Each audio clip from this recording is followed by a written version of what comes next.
Quick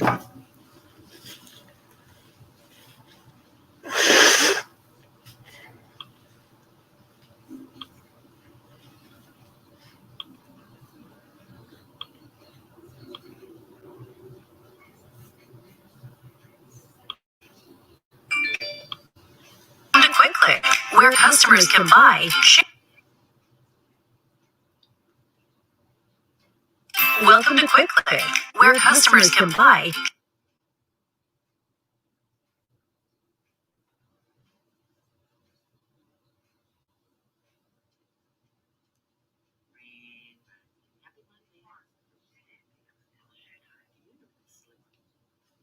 Share and earn. Meet Sam. Sam owns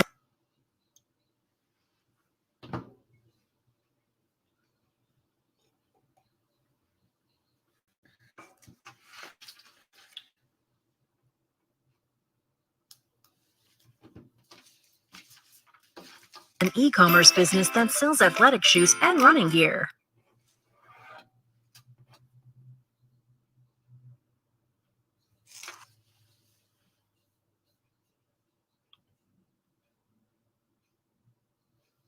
Sam wants to increase her sales without increasing.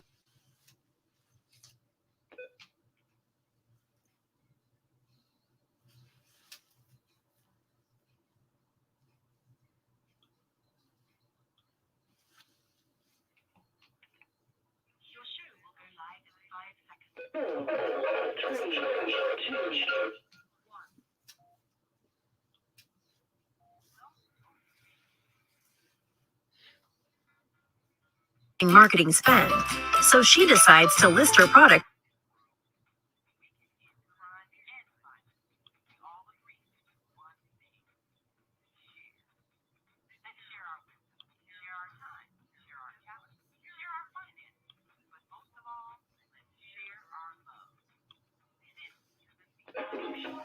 Join me, Naima Latif, every morning, 7 a.m. to 9 a.m. Central Standard Time, as we bring you stimulating discussions about the issues affecting our lives.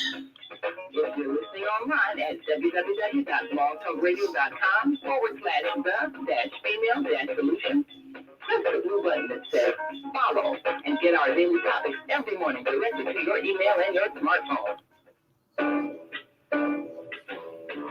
Hi, I'm Naima Latif, executive producer of the Female Solution Radio Show.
Pakistan, Afghanistan, and Saudi Arabia. Assalamu alaikum.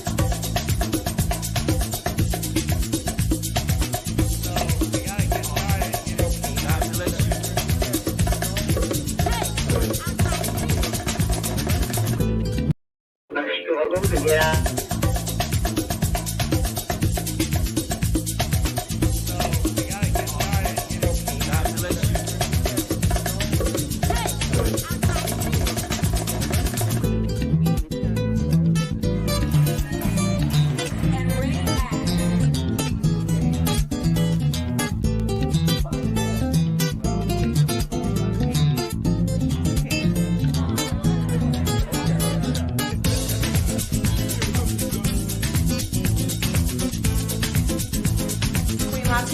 you're watching ZTV on the Higher Learning Network.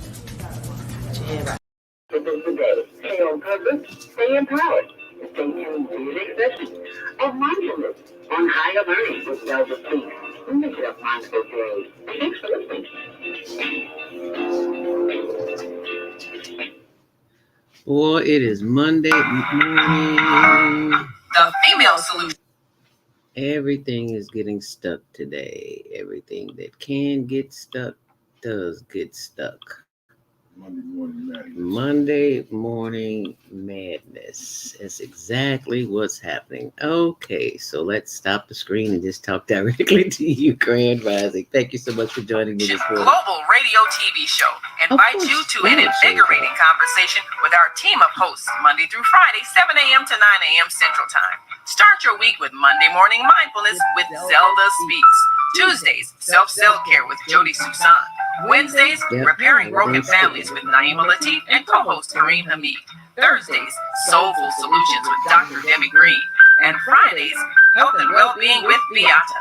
Saturdays, tune in 12 noon to 2 p.m. Central Time. First Saturday, Success Strategies with Jana. Second Saturday, Wendy Williams Esquire on relationships. Third Saturday, Move Around with Deborah. And fourth Saturday, Wisdom with Mama D. Join us Sundays, 7 p.m. to 9 p.m. Central Time for Soul Purpose Healing with Beata. Call in and comment 515-605-9325. Press 1 to speak to the host and be a part of the solution. And you are a part of the solution because you have joined the Female Solution this morning, and we're always looking for solutions to the madness, because if there's some madness happening, it's happening right now. You saw everything I put up this morning is just going around and round and round in circles, but that's Monday morning madness. I'm here for Monday morning mindfulness, and I've already received my first tip of the day is to just inhale deeply, baby, because that's all you can do to calm down, to keep from screaming. So there you have it. Here's why I threw away all my blood pressure meds. Drinking this before bed can lower blood pressure by 26. Good for you. I'm glad you got a chance to lower your blood pressure. You know, the videos just keep going if you don't go and stop them, and that's what happened. I didn't stop the Female Solution this morning. So, well, thank you so much for joining me. I am your host, ZeldaSpeaks. Welcome to Monday Morning Mindfulness. And today we will be joined by community activist Lionel Abdul Haqq of Community Cultivations, and we will be discussing the movie. It's a movie review, but boy, it's a whole lot more than that, of the movie The Gladiator. And as I was watching the movie with Russell Crowe, I could only watch like the first few minutes. It was just a little bit too much violence for me. So for those of you who were able to get through it, then you can be able to appreciate it. I saw enough. It's like I have nightmares at night, so I can't watch violent movies and expect to sleep. Well, it just don't happen like that. Anyway, just thought I'd share that with you. Happy birthday, born day. If today is your birthday, it is Monday, the first Monday in the month of October. And you know what that means? Lionel Abdul Haqq is here, first Monday of every month. And if you're celebrating a birthday, we're celebrating it with you. So happy birthday, born day to you and yours. And as you know, last week I celebrated the celebration of life for my BFF of 60 plus years, Deborah Smith. Back in the day, we knew it was Deborah Wright, but Deborah Smith. And she was married a couple of times. And her birthday, even though she passed September 17th, her birthday is tomorrow, October 4th. So happy birthday, born day. You're not here with us to celebrate in the flesh, but we always know you're here with us in the spirit. So thank us to the ancestors for welcoming her to the new world. Remember last week, stories from the other side? We talked to them. Call us crazy if you want to, but just be sure to call us for dinner time. Okay? All right, just thought I'd share that with you.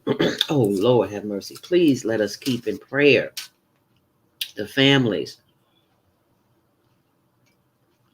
affected by Hurricane There's two of them, one in Florida, Hurricane Ian, and in Puerto Rico, Lord have mercy, Hurricane Phil. Let us keep those people in prayer because we are one of the same. If it affects them over there, it affects us over here in more ways than one. And I was watching the news this morning how Biden has allocated $60 million for Puerto Rico to rebuild their infrastructure. Well, they should have did that the first time. I'm just saying. Anyway, let us keep those people in prayer. If you're listening online, thank you so much. Show us what city you're calling from this morning, that you're watching from this morning. What city, country, state, wherever you're from. We'd love to know in the comments. Oh, wow. Hamadia says, welcome back. Thank you. It is an honor to be back. And thank you so much for watching this morning. Appreciate you. We appreciate all of you. And we appreciate the fact that if you'd like to come in after the 7:30 break, you can do so by calling 515-605-9325. Excuse me. And if you're already on the computer, you already know we're on Facebook and YouTube, Higher Learning TV show. And also be sure and check out my YouTube page, ZeldaSpeaks, or ZeldaSpeaks Mindfulness. And always my blog. That's where I keep the updates for anything that's going on that you need to know about. ZeldaSpeaks.wordpress.com. And Hamida says, rest in peace, sis. Yeah, Deborah Smith. She's in no more pain. And that's what we take a look at. So you're right, Hamida.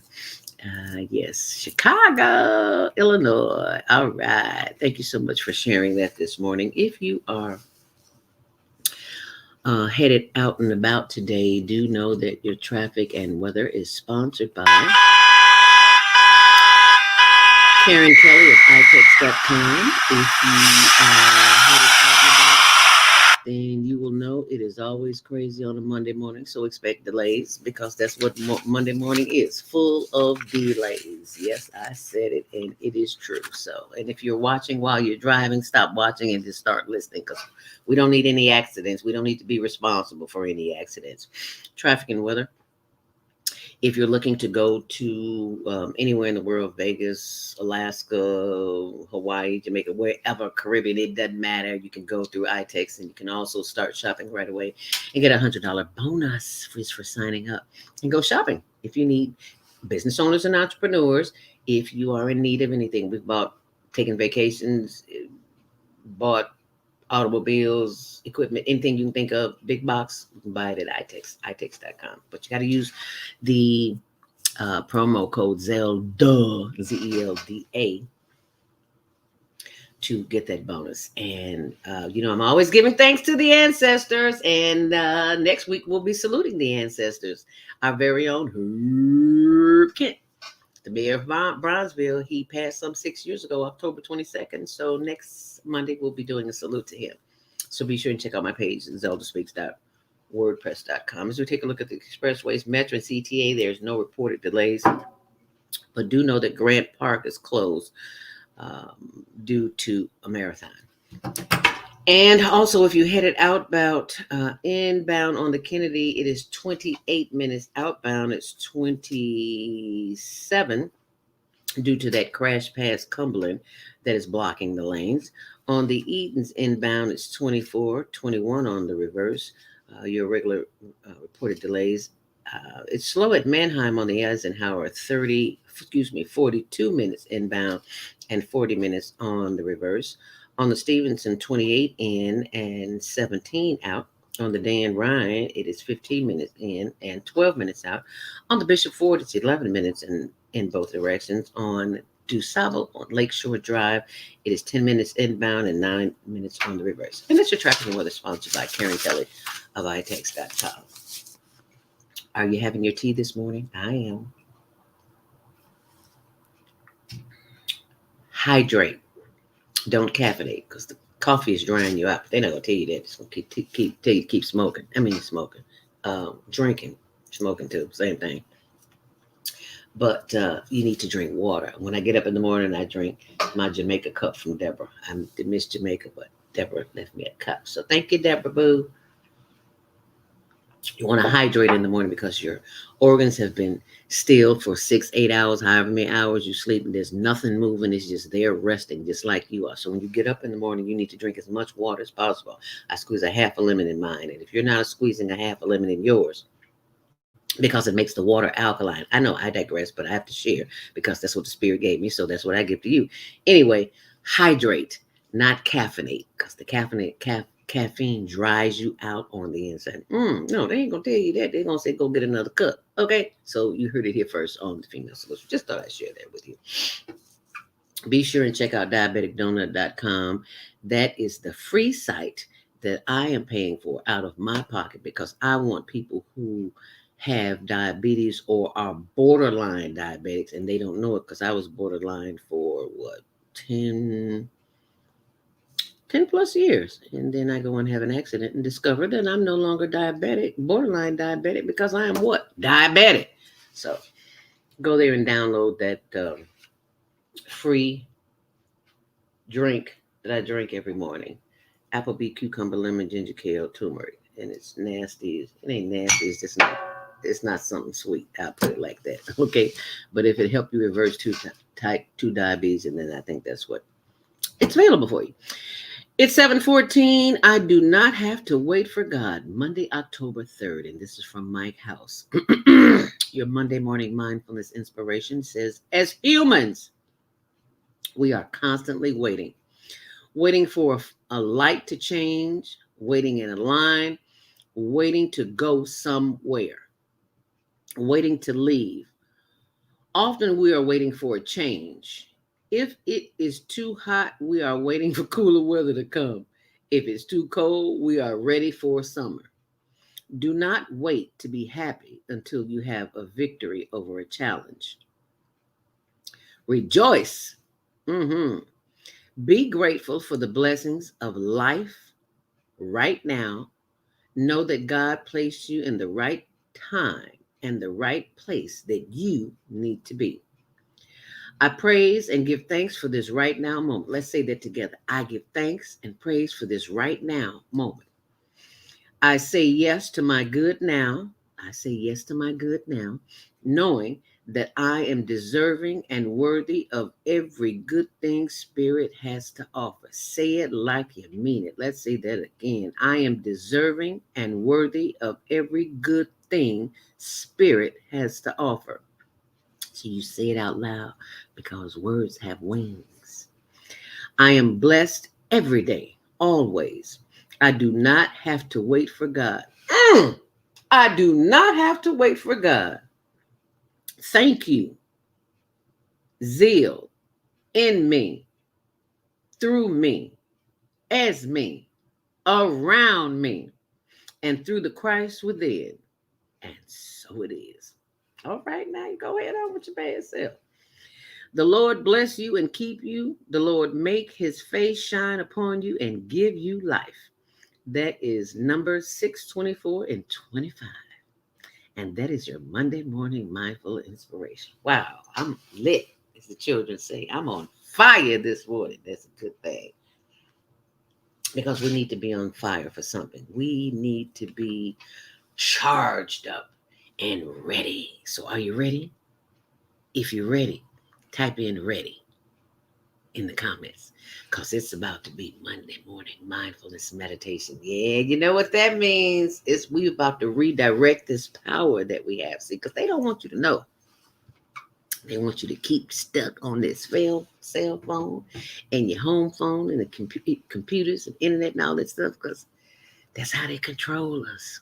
Look, walk down the street, you see everybody in their phone. Get off the elevator. Ain't nobody look up, just walking. Just walking and reading and typing. Lord have mercy. What have we become? A nation of monkeys. And I mean that in a good way. Excuse me, not a nation of monkeys, a nation of robots, because we're all robots. Whether we know it, like it, or appreciate it, we are all robots. But good thing is we recognize it. And when we recognize it, we can what? We can do something about it. And we can what? We can meditate to activate. We can activate the genius within. And that's what we do on Monday Morning Mindfulness. So I want you to get ready. Sit up straight in your chair. If you're lying on your back in your bed, doesn't matter. Just get comfortable. And I just want us to breathe in and breathe out, because, see, that is where your power is. Your power is in the breath. If you know how to control the breath, especially in times of chaos and confusion and turmoil and anxiety and fear and all that other, you can control your emotions, and your emotions is what affects your health. I know. I just came back from the doctor. Okay. Excuse me, Andy, we have got to learn. I ain't talking about I'm talking about me, how to control our emotions, because that is what sets off the trauma in our bodies that needs to be reminded that it's all good. We just have to learn how to master it. And we do that through the breath, because the breath is your first line of defense. Just like your skin is your first line of defense to keep your immune system healthy, your sanity is what will keep you conscious. If you are conscious and you can remember to do conscious thinking, you'll be just fine. So let us begin. As we sit up straight, feet flat on the floor, nothing in your hands and nothing in your back, and just give thanks. I am so grateful I can move this body this morning. I can move on my own. I don't need any help rolling over in the bed. I just move my body from side to side as I breathe in. Hold it. Don't be looking at me. Breathe. And exhale and turn to the side. I got a high back chair so I can always move. You want to squeeze like you squeeze the laundry. I know y'all don't know about that. You throw everything in the machine. Back in the day, you had to squeeze towels and clothes with your hands. So that's what we're doing with our inner organs this morning. When you turn around and squeeze, you just like giving them a little flush this morning, giving them something to do. Keep them working, keep them busy in there so you can keep doing what you're doing and not even know that there's a problem in your body until you feel pain. Because, pain's a great reminder that something is off balance.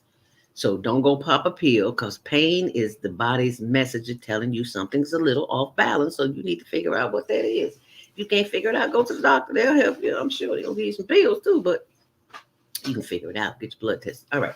Turn to the right. Oh, feel that stretch. Yes, that stretch feels good, don't it? All right, bring them arms in the air. Wave them like you just don't care. And stretch and stretch and stretch and stretch and stretch. Inhale deeply. Hold it. And exhale. And you don't have to keep up with me. Just breathe. Just close your eyes. You should not be looking at me but the inside of your eyelids. Inhale deeply. Hold it. And exhale. And as you breathe in and breathe out on your own, focus on your chest, because when you inhale, you want that chest to expand. Excuse me. And when you exhale, you want the chest to come back down. Yeah. That way you'll know you're taking a deep enough breath, because as you're breathing in and you're breathing out, you're sending healing messages to each and every organ in the body. So let's give thanks to each and every organ in the body, beginning with the brain. Inhale deeply. I give thanks for this great big old forehead and the brain that is enclosed inside, because it gives me divine directions as I inhale deeply. Sending love and light to the top of the head on down through the face and the forehead and the chin and down through the face and the shoulders as we relax the shoulders and rotate the shoulders as we inhale deeply. And as we exhale, reverse the shoulders. Inhale deeply. Bring the power of the breath down through the chest, the solar plexus, and the sides as we do the higher learning hip roll as we inhale deeply. Bringing the power of the breath down through the back and the buttocks and the hips and the thighs. Oh, yes, and those knees. Feel free to rub those knees, because, honey, one day, if not now, they will tell you that they could use a little loving. So you just rub on them and love on them. Any part of your body that hurts, just rub on it and love on it. Talk to it. That's what Granny used to do. That's what I do, and baby, it works. Works if you work it. Inhale deeply. Just continue to breathe in and breathe out, sending more love, light, and energy down through the legs and the ankles and the arches and the insteps and the toes. Yes, wiggle those toes, bringing that energy of love, light and energy back up through the toes, the feet, the ankles, the arches, the insteps, the legs, and the knees. Inhale deeply. Continue to breathe in and breathe out. Now, your mind is probably wandering on your to-do list and all the things you got to do, but that's okay. You simply breathe in and remind your body that you are in control as you send love, light, and energy back up through the thighs and the hips and the buttocks and the back as you breathe in. Hold it. And as you breathe out, sending more love and light and energy back up through the solar plexus and the arms as we stretch and give thanks as we move from side to side as we breathe in. And as we breathe out, we give thanks. We give thanks that we are one with the one. As your eyes are still closed and you're breathing in and breathing out, we give thanks. And knowing that your mind is wandering somewhere off on your to-do list and the things you have to do for the day and the children and the family and for everybody else, you simply stop, close your eyes, take a long, deep breath, and inhale.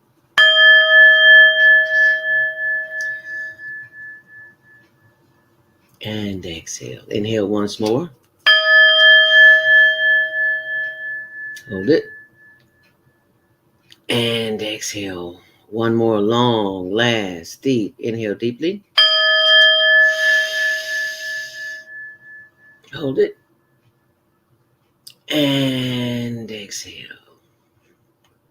And that is the sound that I use to bring our attention back to the breath, because the mind has a tendency to wander, and that's okay, because that's what the mind does. But we breathe in, giving thanks for the heart, liver, lungs, spleen, spine, pancreas, gallbladder, all those organs that are working on our behalf, and we don't even know it. The fact that we're breathing is proof positive that we are in the right place, in the right time, at the right time, as we give thanks, saying two of the most powerful words on the planet, I am. And whatever you put after those words, I am happy, because you have just activated the happiness gene. That's why you're bubbling over. That's why you feel so good inside, because they're not going to tell you that you have the power of the spoken word. And whatever you speak, that's what you become. I am healthy. Yes, I am. I am whole, perfect, and complete, just as I am. As we breathe in once more. And as we breathe out, turn the head down, chin to chest, and slowly rotate that head around to the back. Slowly, slow down. You're moving too fast. We just want to feel the increments in the neck. If you feel a pop, that's okay. That's just air moving through the muscles and tendons and ligaments. Head up, inhale deeply.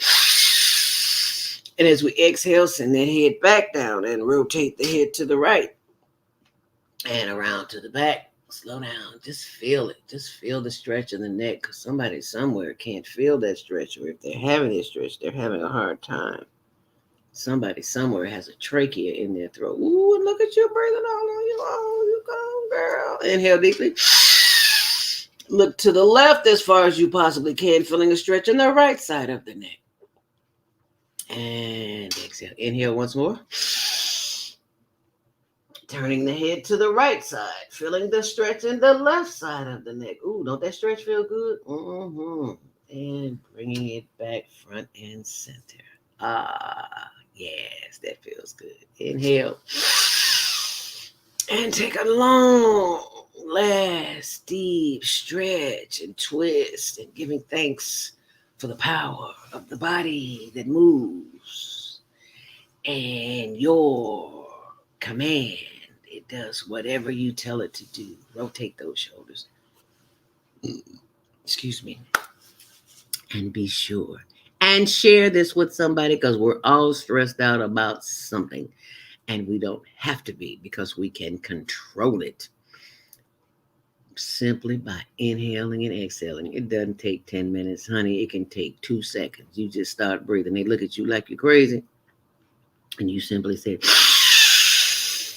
somebody come knocking on your door, disrupting your peace. And what do? You inhale and go. And it helps if you got a little garlic, a little onion. Forgot to brush your teeth. Got a little stank on your breath. Oh, yeah, they'll back up. I promise you. And that, my friend, is Monday morning mindfulness meditation. I hope you've enjoyed it, and I hope you will share it with someone. And you can see that on my YouTube page, ZeldaSpeaks, or ZeldaSpeaks to me. I got two. And it's also on the Higher Learning Network YouTube page, so be sure and check it out. Oh, set those DVRs for Tuesdays at 6, Wednesdays at 1 on Channel 19, 24/7 on the World Wide Web, on our YouTube page. And if you enjoyed Monday morning mindfulness meditation, please type in and let us know what you enjoyed about the breathing, the stretching, the thanking our toes and ligaments and things like that. Because that's important. We have to remind our bodies sometimes that we appreciate them, especially when they don't want to work. Like when this knee is calling me, Zelda, pay attention to me. Okay, girl, I got you. I'm paying attention. I'm rubbing you down and I'm getting off of you. How about that? Okay, then I'm going to put it up on some... put some ice on it and put it up on. I have a skater's knee. And that's a whole nother show. Anyway, I digress. It's 7:29. Thank you so much for joining me. And we're about to go to our first commercial break. And what I want you to do is share this video, because somebody somewhere is in need of hearing what has to be said this morning. And you may not even know who that is. You may never know it. But the fact is that you are part of this experience this morning, and you can share it with someone. So share it, and when I come back, we will have Lionel Abdul Haqq of Community Cultivations, and he will be joining us. So thank you, and continue to listen. Crime in Chicago continues to increase. Oh, here we go again. See, it's acting goofy again. But, you know, we expect that. It's Monday. What can I say? But you know he's running for mayor. Oh, and the fact that I didn't play that this morning. Did I? I don't even remember. Here we go. Is Monday morning a struggle to get out of bed into the swing of things? Don't worry, you are not alone. Join us for thought-provoking, stimulating, and mindful conversations on Higher Learning with ZeldaSpeaks for your Monday morning mindfulness session on Blog Talk Radio, the Female Solution. Mondays, 7:30 to 9 a.m. Be sure and boost your ideas, thoughts, comments, and suggestions. Also, if you'd like to be a guest on the show, visit ZeldaSpeaks.com. Distribute your info. We'd love to have you. Experience mindfulness moments with the mindfulness/stress. State and politicians must come together to make a change. Thanks for sharing the mindfulness moments with us today. Stay on purpose, stay empowered. Stay tuned to the next session of mindfulness on Higher Learning with ZeldaSpeaks. Make it a mindful day. Thanks for listening. What if you could live to be 120 years old and remain active, healthy, alert, and vibrant? Our bodies. No one person can solve these problems by themselves. But I would. So if we take proper care of ourselves, we can literally defy aging. Join us every Tuesday from 7 a.m. to 9 a.m. Central Standard Time to learn about self-care from Tucson Essentials on the Female Solution Blog Talk Radio Show. Learn how to help your body and yourself feel rejuvenated each day through proper nutrition, sleep, frequency medicine, and many unconventional methods of self-care. I'm Jody Susan. Join me and my amazing guests by calling in at 515-605-9325 and press 1 to speak. We'll help you achieve a breakthrough in your health today. Crime in Chicago continues to increase. Communities and politicians must come together to make a change. No one person can solve these problems by themselves, but I believe together we can make progress. Let's provide job training, economic growth, and invest into our 77 communities. Let's rebuild and restore Chicago. Vote for me for mayor of Chicago. I'm Dr. Willie Wilson, and I approve this message. Paid for by Willie Wilson for mayor. And you do know that Dr. Willie Wilson is running for mayor, and there have been efforts to sabotage his goodwill. Of course, that's what haters do, so we expect that. But I just wanted to share that with you. If you have not heard about his ministry, and that's exactly what it is, then you need to go to his page and see that he's been doing this for quite some time. Dr. Willie Wilson, Facebook, Dr. Willie Wilson, and you will see that information. But right now, what I want to share with you is the information for the upcoming gas and grocery giveaway. And that is happening. You can see the updates on my blog, ZeldaSpeaks.wordpress.com. It's happening this Saturday, October 8th, in which you will receive $50 in free gas and a $25 coupon for groceries until all funds are exhausted. And these are the gas giveaway locations. As you can see, they are on the south side and on the west side and the north side. And these are the grocery giveaway locations. So there's a ton of them. So be sure and just go to my blog, ZeldaSpeaks.wordpress.com. And I'm waiting on the young man, the winner, Ali Keel, who was well, I shouldn't have said that. Well, yeah, I did.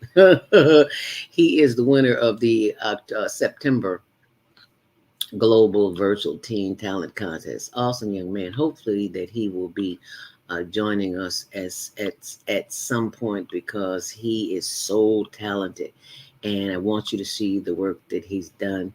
So we're just waiting on him to call in, and we will share that information with you. But right now, I want to bring on the line our our co-host of today's show on Monday Morning Mindfulness, and he's not there. Where is he? Did he just disappear? Okay. That's a good question. I guess I'll wait for him to call back. In the meantime, in between time, it is what's his name? Ali Keel. And I don't know why this is doing that. I'm trying to show you the winner of the Global Virtual Teen Talent Contest. His name is Ali, and he's what do you want to call it? Illustrator, and he does wonderful art, and it is not pulling up. You know, it's Monday. Everything that can go wrong will go wrong. And you see, that's why I did my breathing exercises, right? And I don't know where he is this morning. Can we let that play? Let me see if I can pull that up. And everything that can go wrong is going wrong, y'all. Trust me. Grand Rising. Are you joining us this morning? Did we just miss you? Okay, so hopefully this will play for you. My major is illustration, and I love art, comics, manga, and K-pop all the time. My goal in the future is to become a comic artist, which has been my whole dream as a kid, essentially. And some of my art includes character designs mostly. Why is it not? Characters of all races. And let me see if I can pull this up. There he is. Ali Keel. He's a young man from Atlanta.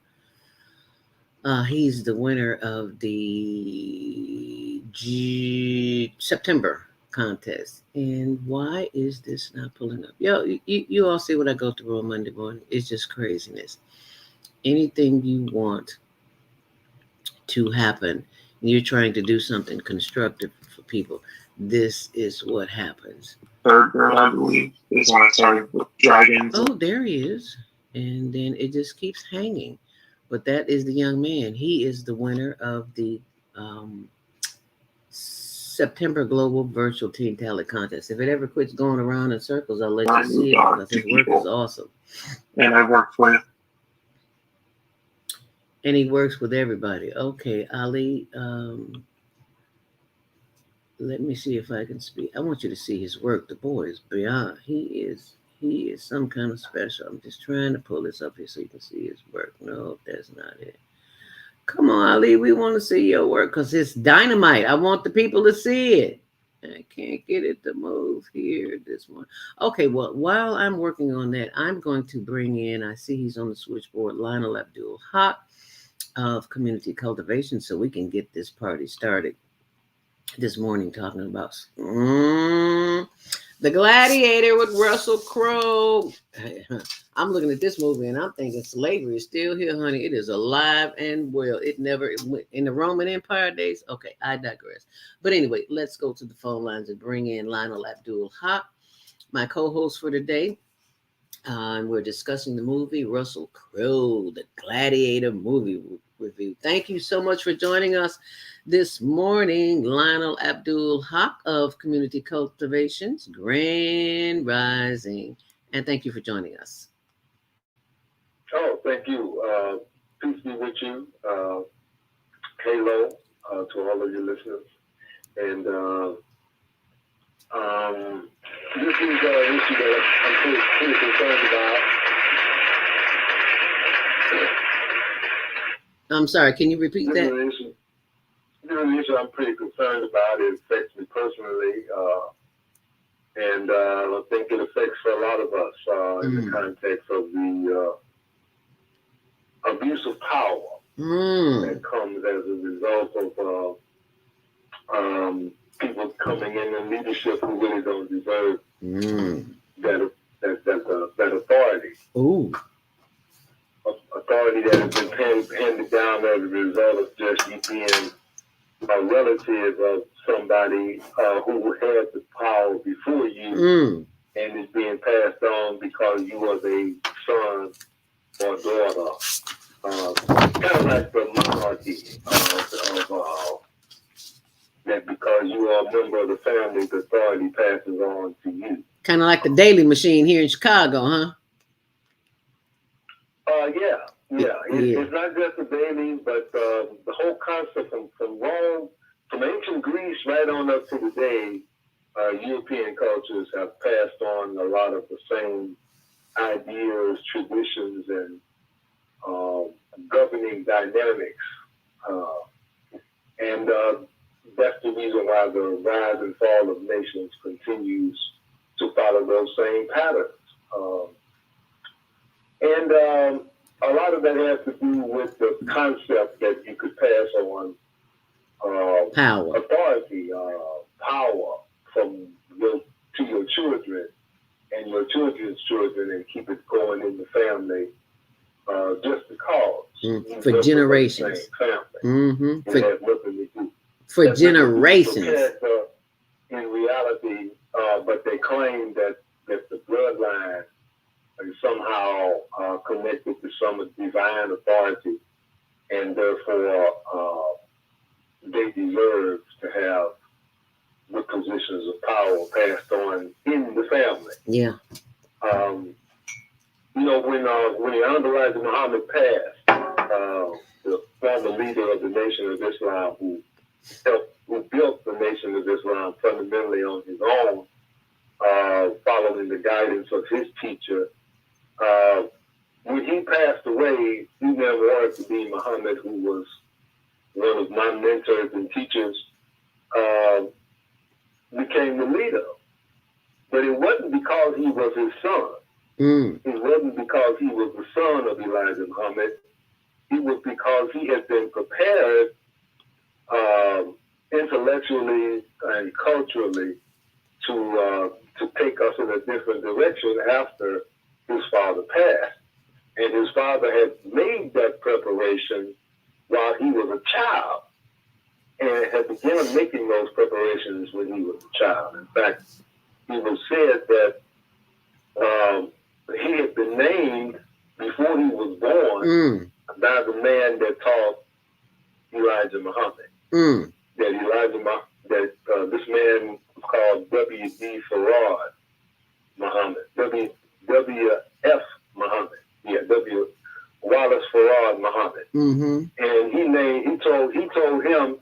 told Elijah that you getting ready to have a son, and I want you to name that son after me, and that son is going to help you in your mission when he grows up.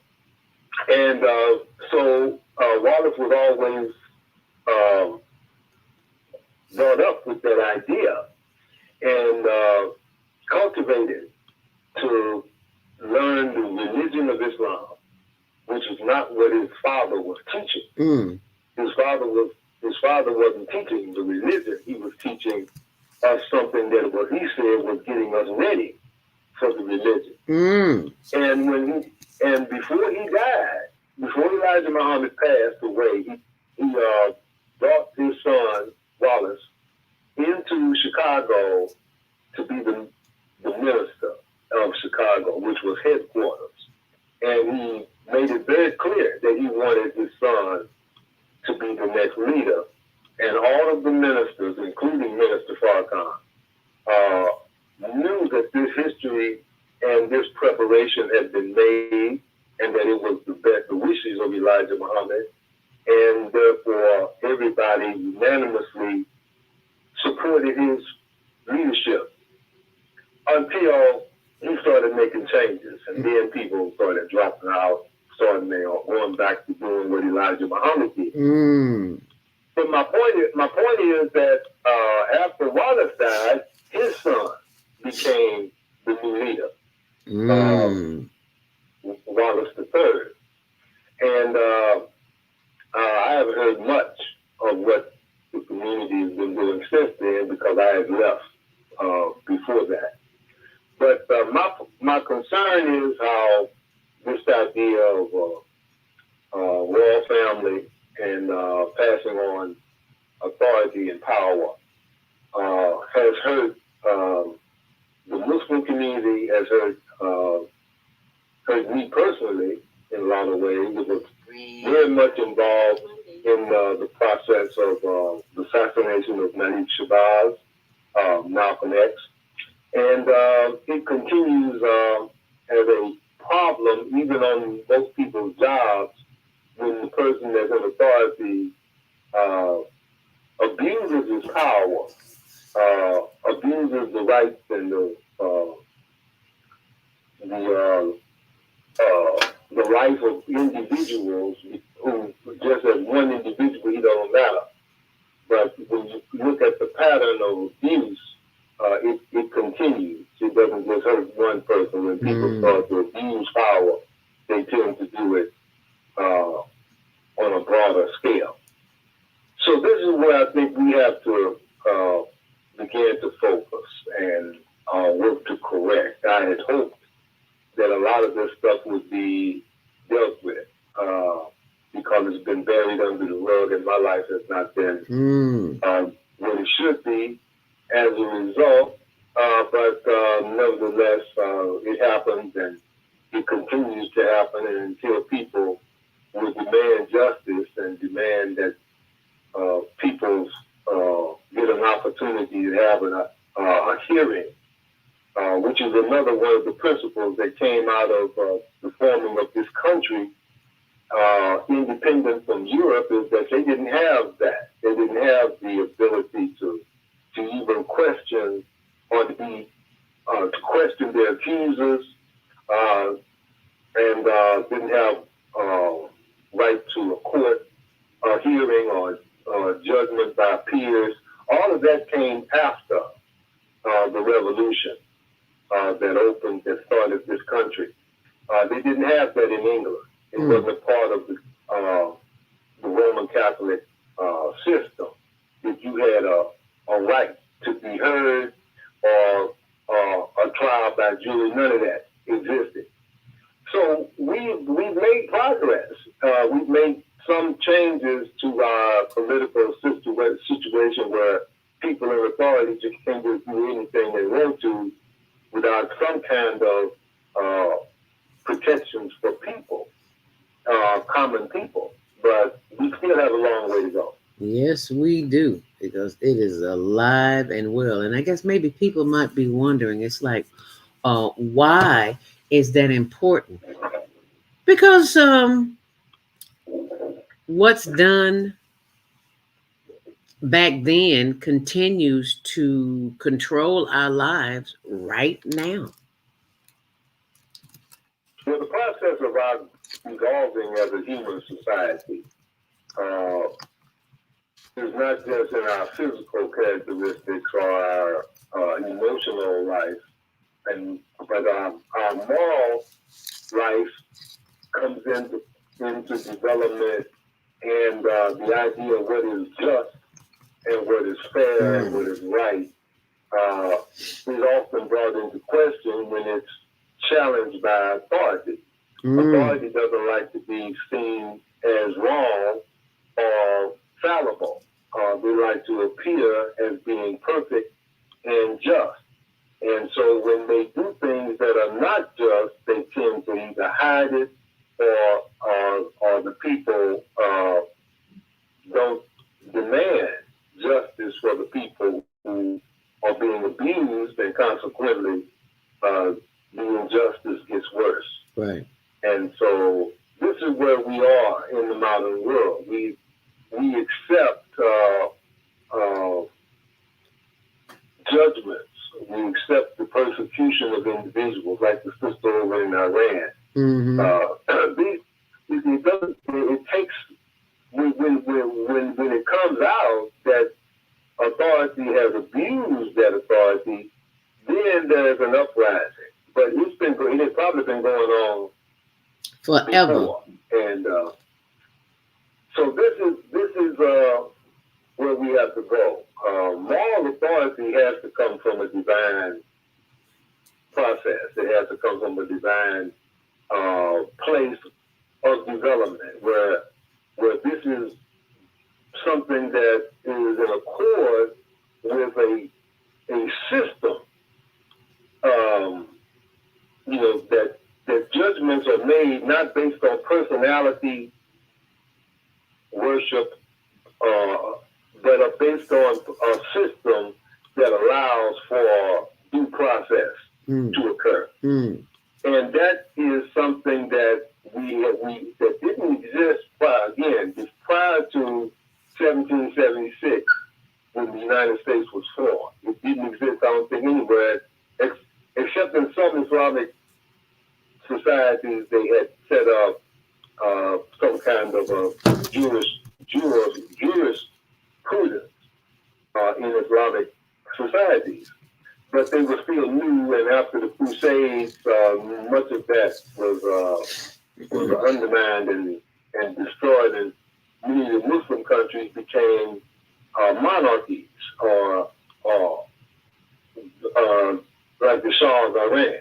So these are problems that have historically been challenged, have been rearranged, but the problem remains the same, that power corrupts, and absolute power corrupts absolutely.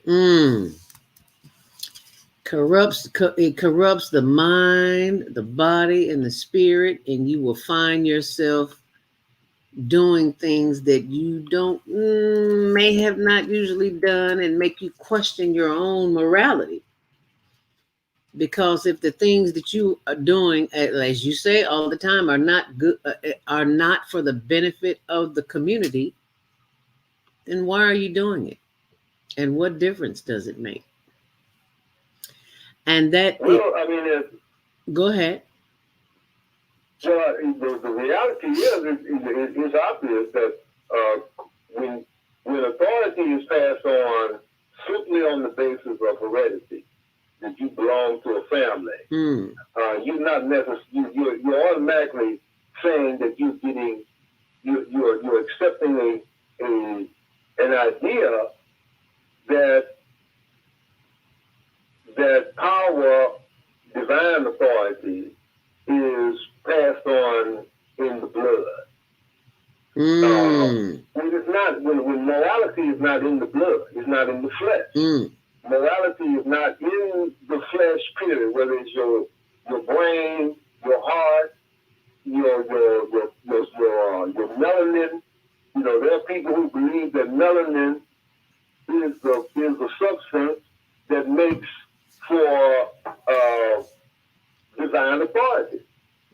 It makes people superior who have melanin. And that's becoming more and more of a thing in the ideas of people as we speak. But from a standpoint of what Islam, my religion that I've accepted, teaches, morality is in the soul, it's in the spirit, it's in the immaterial life force that dwells within the body. And that's, you know, if you're not conforming, if the person that you are putting in authority after the death of someone else, he may be a family member, but if he does not have that same spiritual connection with the ideals of the religion, he does not personify in his personality and his judgment someone who looks to and follows the guidance of the religion over his personal ambitions or ideas, then that person is not qualified to be a leader of a morally guided religious community. That's not the way you choose your leader. And that was clear when Prophet Muhammad, may peace be upon him, who the religion of Islam was established by 1,400 years ago, he made that very clear, that it is not hereditary. You don't pass on this authority to somebody simply because they are my relative. And they didn't. He wasn't the split that created the Shiite movement that is ruling in Iran. That split came as a result of their wanting to put Prophet Muhammad's nephew, Ali, in the authority of position simply because he was his relative. He was a good person. He was also a very good person, no doubt about it. Ali was a good Muslim. But the idea of him being his nephew was not weighty enough. In fact, it was probably rejected because Prophet Muhammad had made such a clear pronouncement against that being a criterion for leadership. And the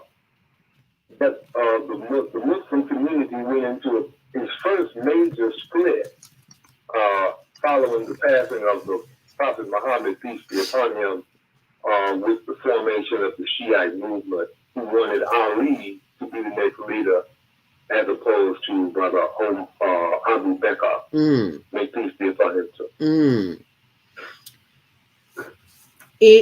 And there is an abuse of power, not only in the community. Lionel Abdul Haqq, if you just joined in, that is the voice of Community Cultivations activist Lionel Abdul Haqq. If you are experiencing that in your life, world affairs, let us know what city or state or country that you are in and experiencing that, and you can post that on our social media page. You can in the comments section here on YouTube, Higher Learning TV Show, and Facebook, Higher Learning TV Show. So I pose that question to our audience: an abuse of power.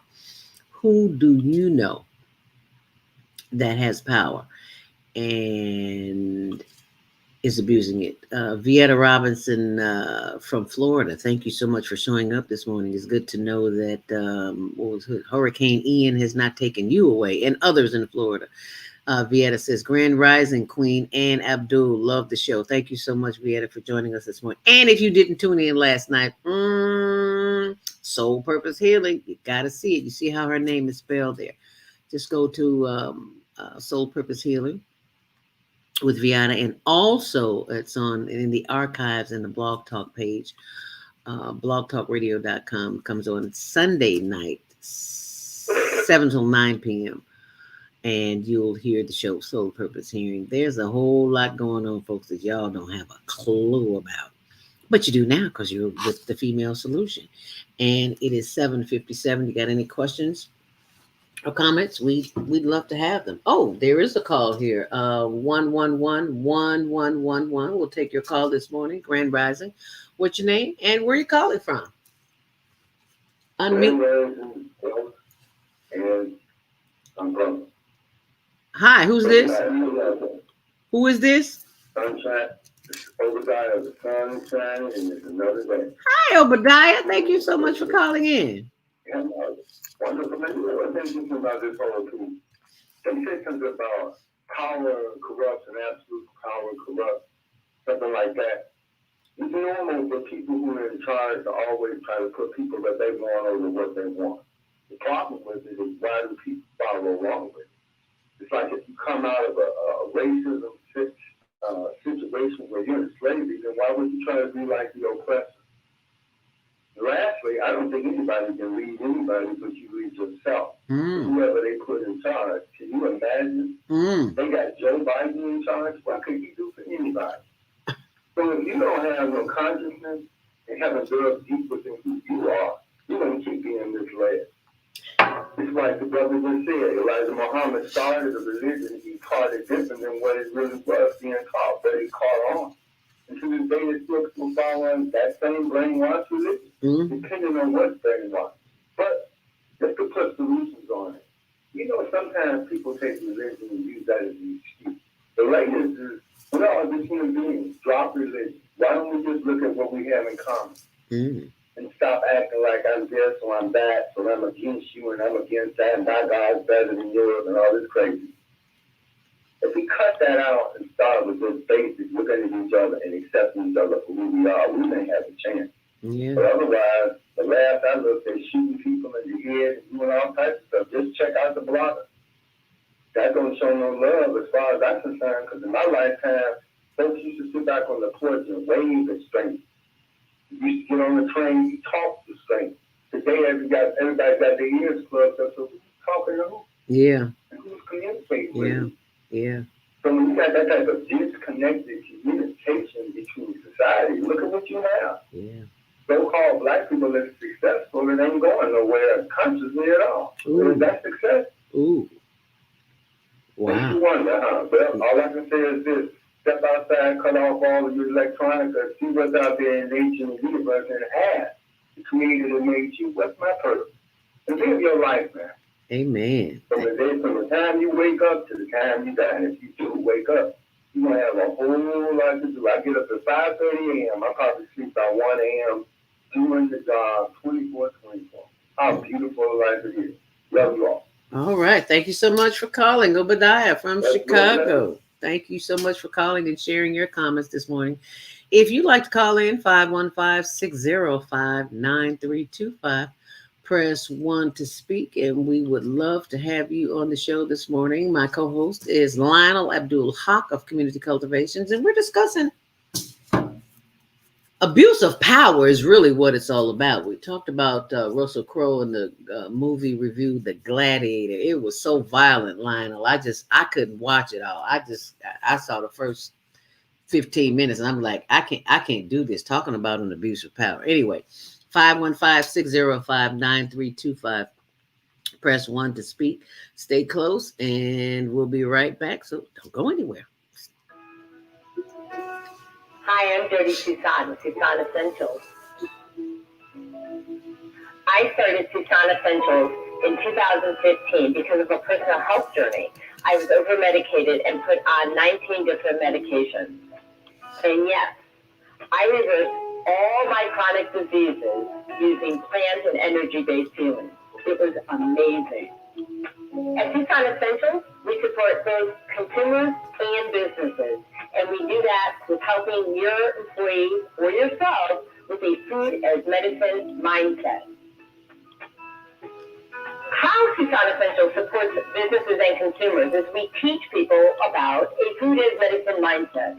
So we support people on how to support their own immune system, how to support their brain health, how to support their emotional well-being. And we do that all with plant and an energy-based healing.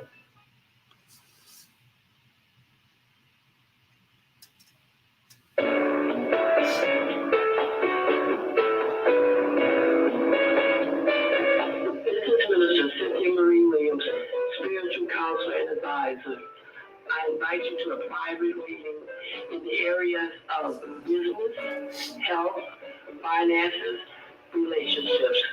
My introductory cost of $20. Please call because there is a higher power that can help me help you. 312-802-4743. Peace and blessings to you all. Call me. 312-802-4743.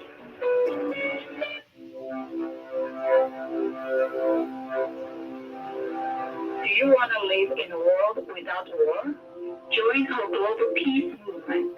Have we culture, world peace, restoration of life, transcend culture, religion, ideology, and other boundaries to achieve peaceful harmony in the global society. HWPL is committed to bringing world peace and cessation of war through peaceful dialogue between religious groups. I am Director Shinsu Kim of HWPL Chicago branch of North America. Join us for our next gathering. Call 773-580-1501 and be a part of the movement for world peace.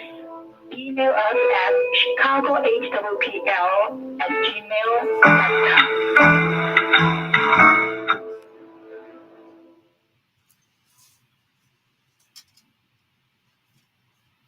Hi, I'm Dr. CJ of Valona Health, where we combine orthopedic manual therapy and neuroscience to treat the whole person. Health tip for the day is keep it moving. Doesn't matter how, just keep it moving doing something you enjoy. Walking, The dancing, Female rolling Solution the floor, Global Radio dancing, TV Show. Really anything. The body craves movement to keep its bones, joints, and muscles happy. Even our mental health and internal organs and digestive system rely on our movement. Thanks for being a part of the Higher Learning Network on the Female Solution.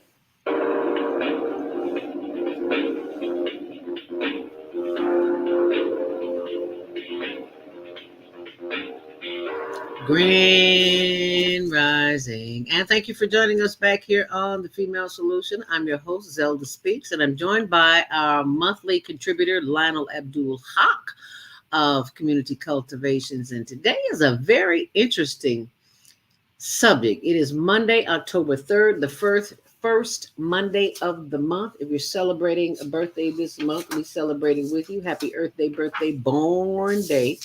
If you're celebrating, happy birthday to Deborah Smith, my BFF of 60 plus years, who has made her transition, and she passed on September 17th. And tomorrow, October 4th, is her birthday. And check this out. She passed at 10:04. That's 10:04 a.m. and 10:04 is her birthday. Earth Day, birthday, born day.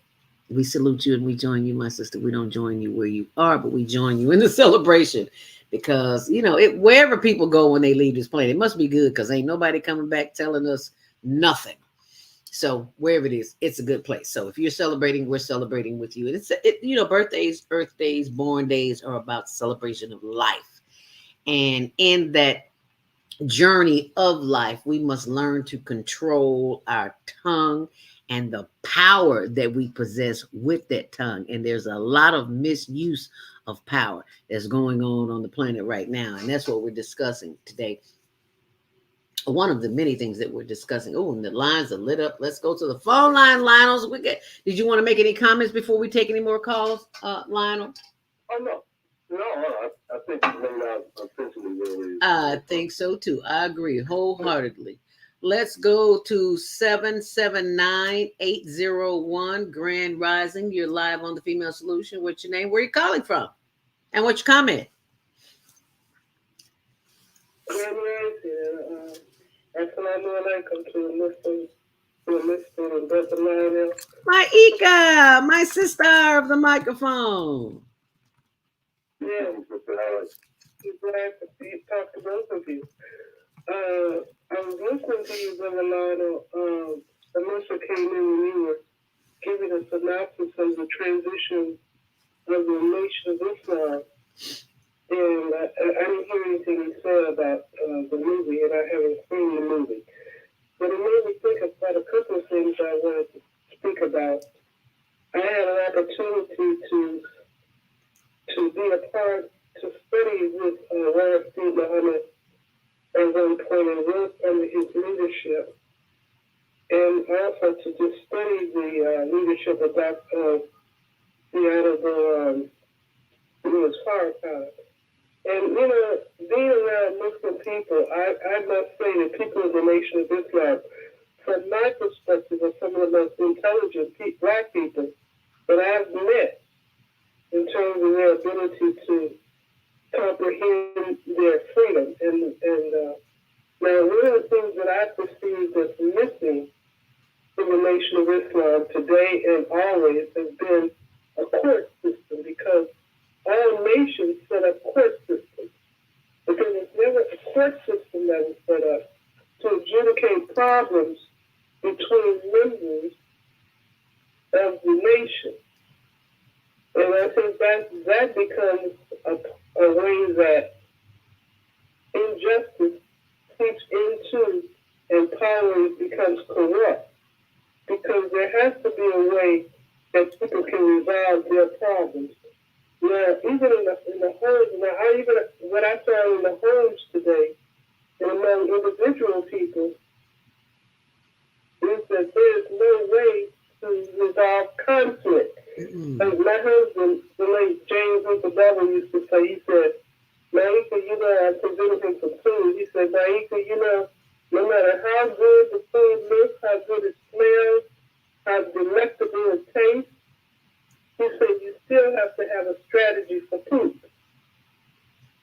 He said, what? For poop? For shit. Okay. And he said the same is true for people. No matter how much you might like somebody, no matter how much they've been good to you, how well you communicate, you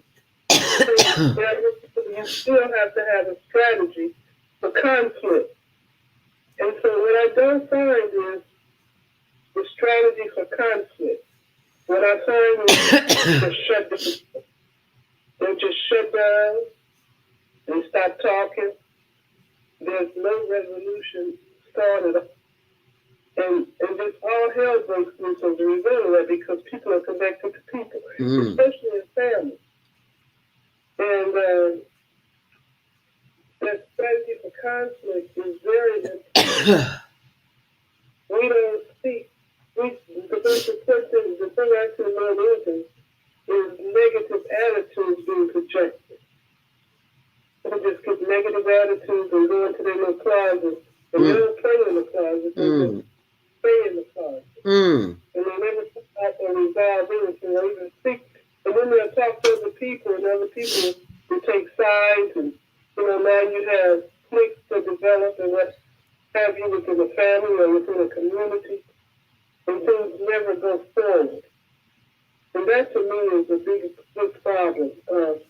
I remember growing up, my mother and father would fight, and sometimes they would fight physically. But I never heard my mother and father say, I'm not going to talk to you no more. They never said that. I mean, they were going to blows, but they would come back and they get back on track, knowing that their responsibility was in the raising of my brother and myself. And that was it. Sometimes they get back into another issue, debate or conflict, and they bring up what happened before. But again, they never shut down their communications or anything like that. So I've always wanted to see, I became a peace advocate early in life because I always wanted to help my parents to come to peace, but they were both leaders. We're the leaders, these and that. They were both leaders. They were very peaceful, loving people, but when they got to it was like a cat and a dog. And so I always wanted to learn how to resolve peace so I could bring them to peace. And so I learned to listen. I developed really listening skills. So then I said, okay, so if you can listen, you can resolve conflict. Then I realized that it takes two people to resolve it. It really takes three. Two people to agree to resolve conflict. And because I think it's important that we understand that there are procedures that are established. In fact, the religion of Islam, as it was established by Prophet Muhammad, peace be upon him, 1,400 years ago, did establish the whole concept of jurisprudence. It's called fiqh in the religion. That established rules and procedures for adjudicating differences of perspectives and personal issues, and they just haven't been followed. The laws and the rules that were established through the Prophet Muhammad, peace be upon him, were fundamentally the same ones that were incorporated when the United States was formed. The ideas that were incorporated in the American Constitution about the rights of the individual. Every individual has rights. That didn't exist before Prophet Muhammad and the religion of Islam came on the scene. It did not exist. And when America broke off and decided to form its own country, its own legal system, it was the religion of Islam that they borrowed from in terms of establishing these ideas of freedom and justice for all. That didn't exist in Europe. That didn't exist in the Roman Catholic Church. It was not there. And so where they got it from, the only place where it existed in reality was in the Islamic society that was just, that had been 700 years in the development, with 400 years of it being fighting the Christians in the Crusades that destroyed the community. But the principles, the ideas that Prophet Muhammad established were established immediately upon his becoming a leader of a state. When he formed a state in Medina, he began to implement these kinds of rules and procedures that gave rights to individuals to be heard, to have hearings, to have court procedures, and but they don't get credit for it. The Muslim community doesn't get credit for it, and this is, and since then it hasn't been practiced in reality because the Muslim communities have been in a state of weakness. They haven't been strong for over 700 years almost. So this is something that has to be brought back. The people have to willfully want to have this process established and insist on it before it becomes a reality, because it will. Power will concede nothing without demand. They never have, they never will. So when people get power, the abuse of power is almost a probability if you don't do what you have to do to establish and keep them in line, to keep the process going. And it hasn't been. And the connection between what's going on now in the current political situation, as somebody mentioned something about Biden, it is not about the personality of the individual. All human personalities can fail, can become corrupt under the influence of power.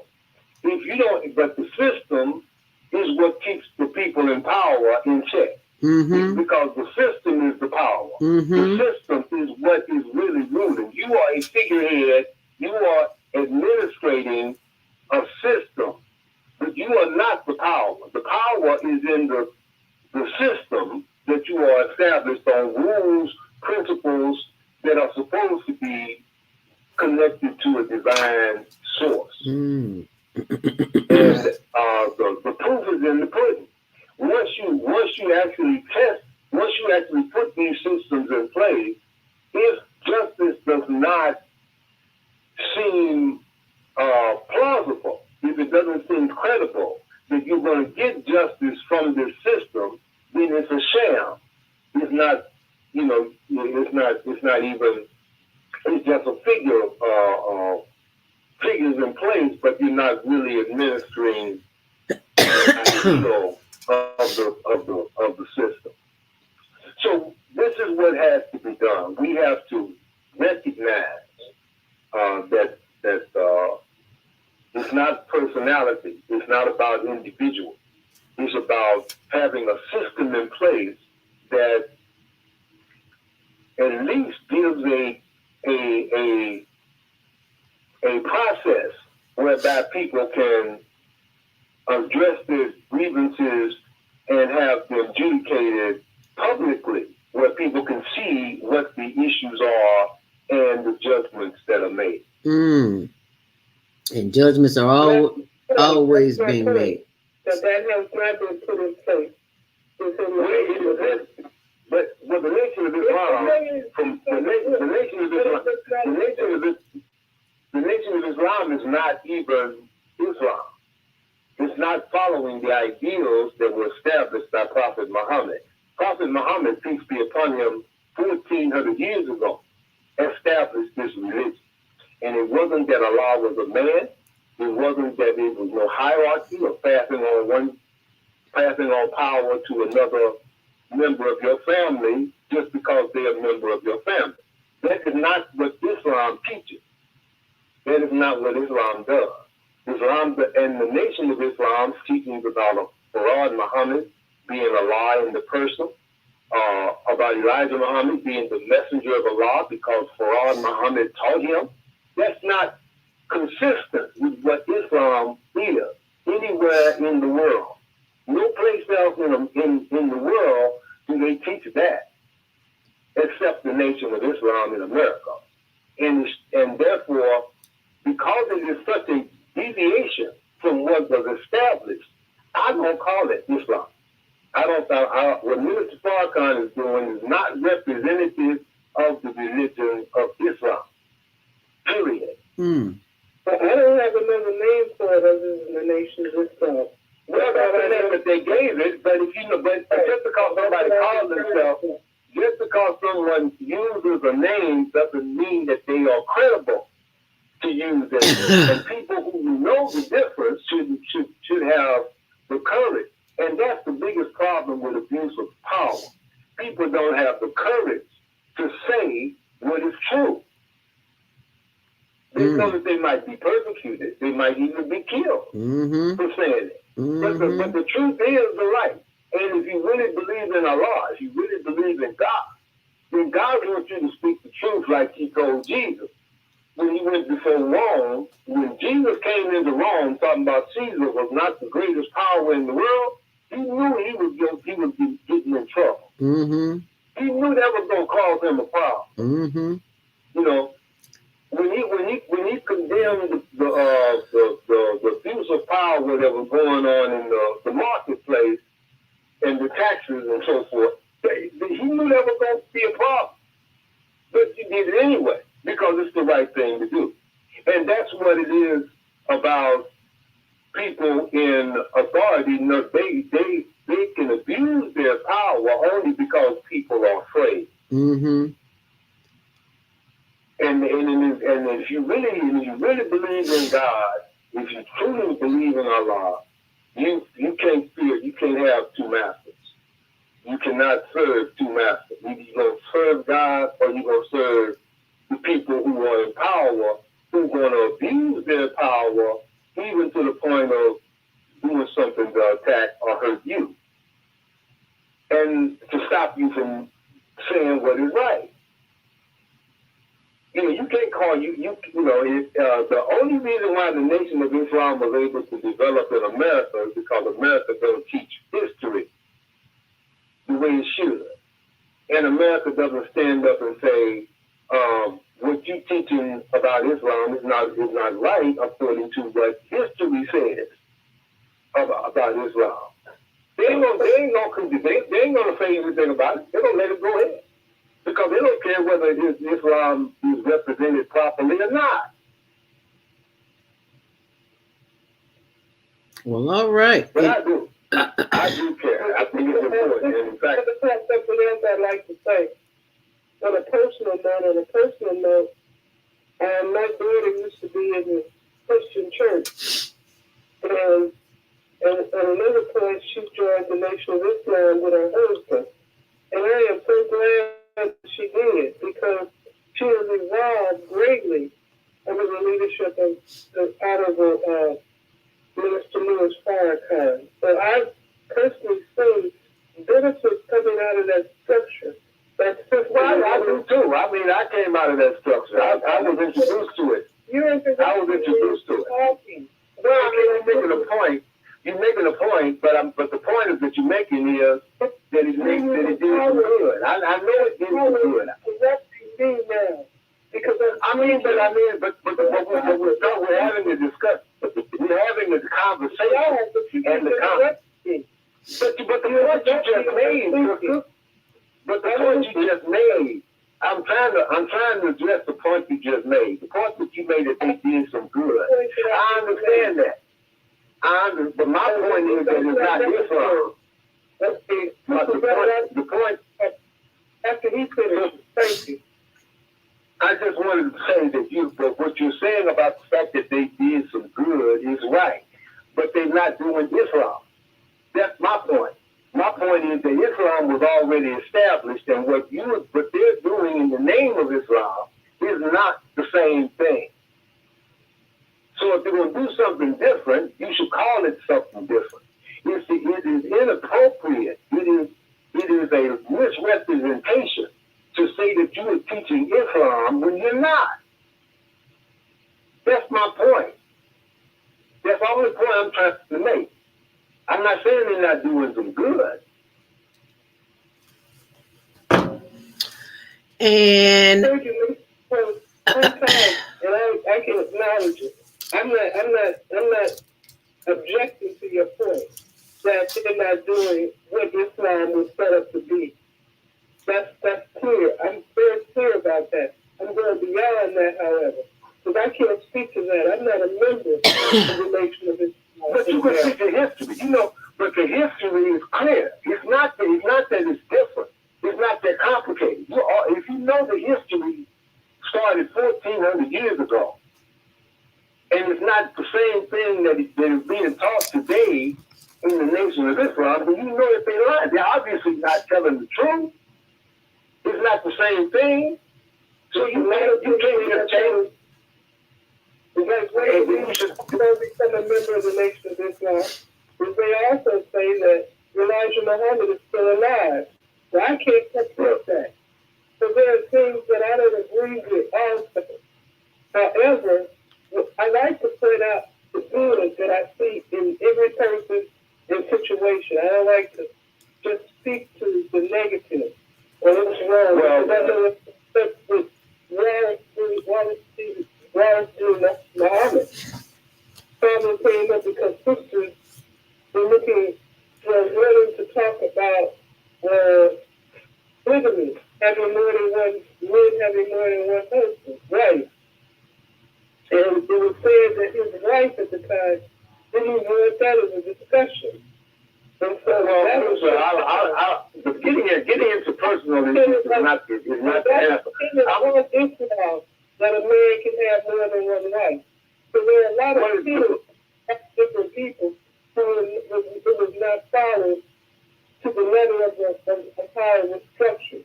And then I know that things changed because we're living in a different era also. So things change based on what the conditions, the environmental influences are, that people are confronted with. So there are a lot of things that change as a result of that. So that's how I see it. It's about change. So anyway, and even within the Islamic culture, is there an Islamic culture now that's set up based on the tenets of Islam in existence?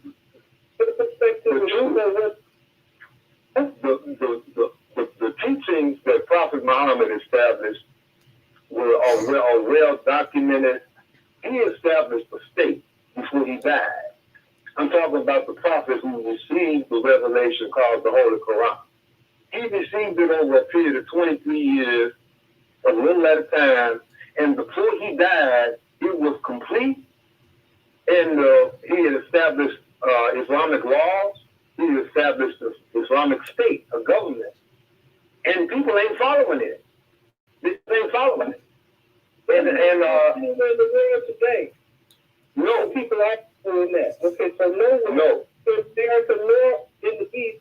Are people following in the Islamic state and set up by Prophet Muhammad? It's not entirely. Not entirely. The kingdom of Saudi Arabia is ruled by a monarchy. That's not Islam. That is not the way Islam is supposed to be run. Prophet Muhammad didn't establish a monarchy. He didn't establish a kingdom, just where the king rules and then he passes it on to his children. That's not Islam. And what the Nation of Islam is talking about is not Islam either. Okay. But if you know, and so all of this is the result of and Prophet Muhammad said that his community was going to go into decline before he died, but that he was going to rise again in the West. So nothing has happened that was not foretold would happen, but that we have to follow what was established. We can't just go off and say we're going to take this and leave that. If it was established as a divinely inspired order from God to his prophet, look at it and see if that's the case.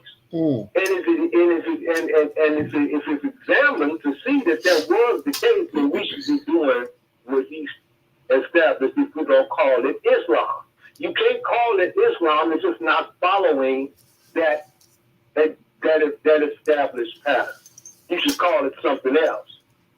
And right now, we're going to have to call it a commercial because it's commercial break time. It's 8:30. If you just joined the conversation on the Female Solution, 515-605-9325. Press 1 to speak, and we'll take your call. And while we're running the commercial, text somebody, call somebody, tweet somebody. Let them know that we're live on the Female Solution this morning. We're talking about abuse of power, and it's getting deep. So stay close. We'll be right back. Hi, I'm Naima Latif, executive producer of the Female Solution Global Radio TV show. We are a part of the online network of Associated Internet Radio hosts, On Air. On Air empowers you with transformative news and interactive radio TV shows. This is such a wonderful time to be alive and to see our human family coming together as one community as a result of that powerful tool, the internet. We can now talk directly to each other all over the world. There's no need for conflict or misunderstanding. There's no need for violence to solve our differences. We can talk to each other face to face until we reach an agreement. On Air offers a fantastic global guide to communicators from all over the world who are using their internet platforms to inspire us to strive to be our best selves in order to become the kind, compassionate, loving people we were all born to be. Once we do that, we'll see planet Earth transformed into a place of peace. Subscribe to the recommended YouTube channels, Facebook pages, and podcasts created by these Voices of Enlightenment. On Air provides daily news briefs and a weekly magazine to keep you abreast of events and opportunities. On Air news affiliates in television, radio, and print share information, insight, and interviews with notable personalities. Go to onaireverywhere.com for a daily dose of uplifting news. We're on air everywhere, online all the time.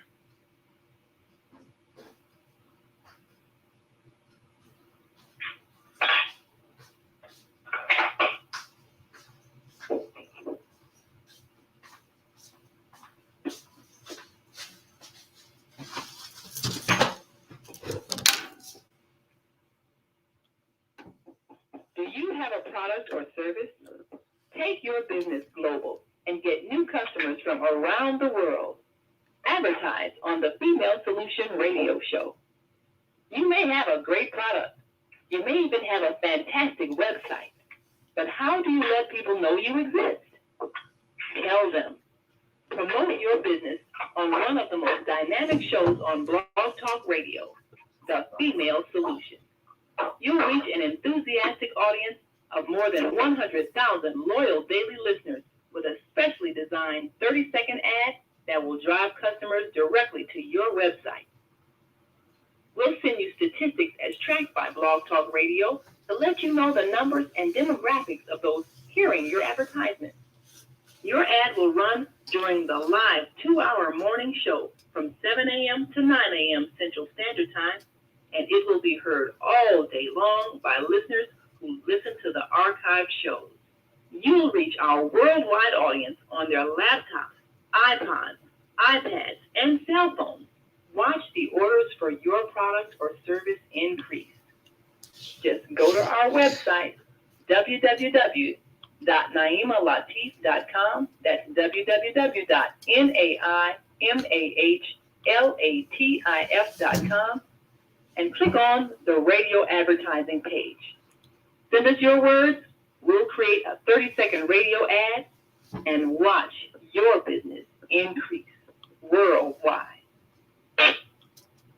Do you worry about finances, family, jobs, relationships? Are you in pain? Do you feel stuck? If you answer yes to any of these questions, help is available. Don't worry, you're not alone. It's part of the human process. You only feel this way because you haven't mastered the voices in your head.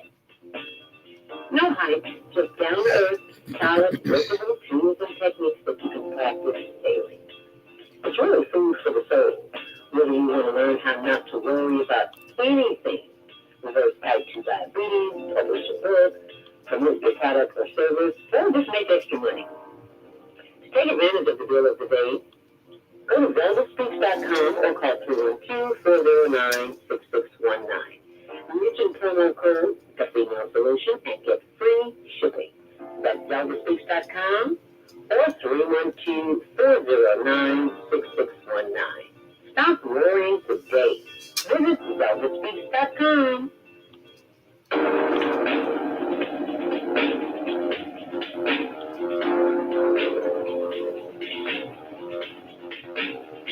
Grand Rising. And thank you for joining us back here on The Female Solution. I'm your host, ZeldaSpeaks. Welcome to Monday Morning Mindfulness. We've been joined by Lionel Abdul Haqq of Community Cultivations, and we're discussing the abuse of power this morning. It came under the heading of the movie The Gladiator with Russell Crowe, and there's definitely an abuse of power going on here. And I hope you've enjoyed the conversation with one of our callers, our sister Maika in downstate Illinois, former host here on The Female Solution, and she will be coming back shortly. But I just want to focus your attention on something that I didn't share with you this morning during meditation, and that is Meditate to Activate. This is our project to help the homeless. As you know, homelessness is an issue here in the city of Chicago, as it is all over the world. But it has become an issue now that we know about it, so we can do something about it. And this is what we've done. If you go on our Instagram page, you will see the hln.homeless.project, and that is the information. You can see all the videos. I'm not going to pull it up because you can see I've been having issues pulling up videos this morning, but you'll see all the videos, all the work that we do, and we cannot do it alone. And we ask that you not only support the homeless project, but the Teen Talent Contest as well, because we have a winner, Ali Keel, who is not with us this morning, but we're going to keep trying until we get him back, because we want you to see the wonderful work that he's done.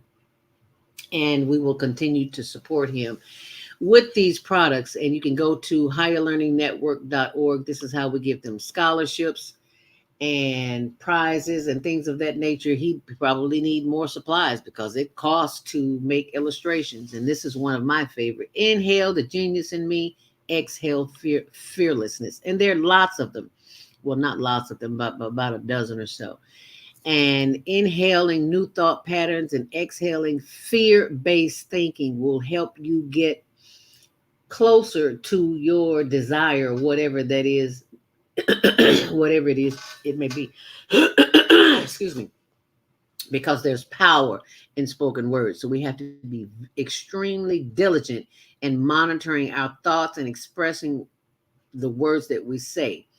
Because inhaling and exhaling is of the utmost importance if you are to survive this chaos and confusion that is going on. So I just wanted to share that with you, and you be sure and share it with someone else as well. And these are our negative self-talk, eliminating all of that good stuff right here on the Female Solution. So in order, if you want to do something different, you want something different, you got to do something different, and that is to get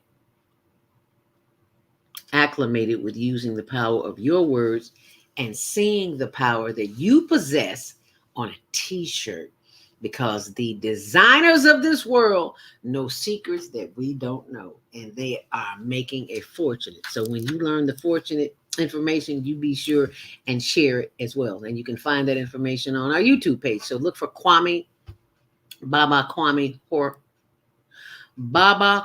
Sunhorse on our YouTube page. Higher Learning TV show. See that logo? You'll know you're at the right place. It'll show you that. And that's my story. I'm sticking to it. Okay, so let's back to the conversation. The phone lines are lit up. We got to get some calls here this morning, Lionel.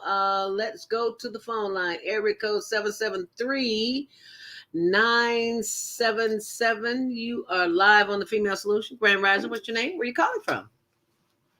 Good morning and hallelujah to Jesus and God and Jehovah and all the rest of them. Giving honor to your girlfriend Deborah Smith for her birthday tomorrow. God is good in heaven, and He's just watching over all of us right now through this wonderful, fantastic guest that we have today. Thank you, Jesus.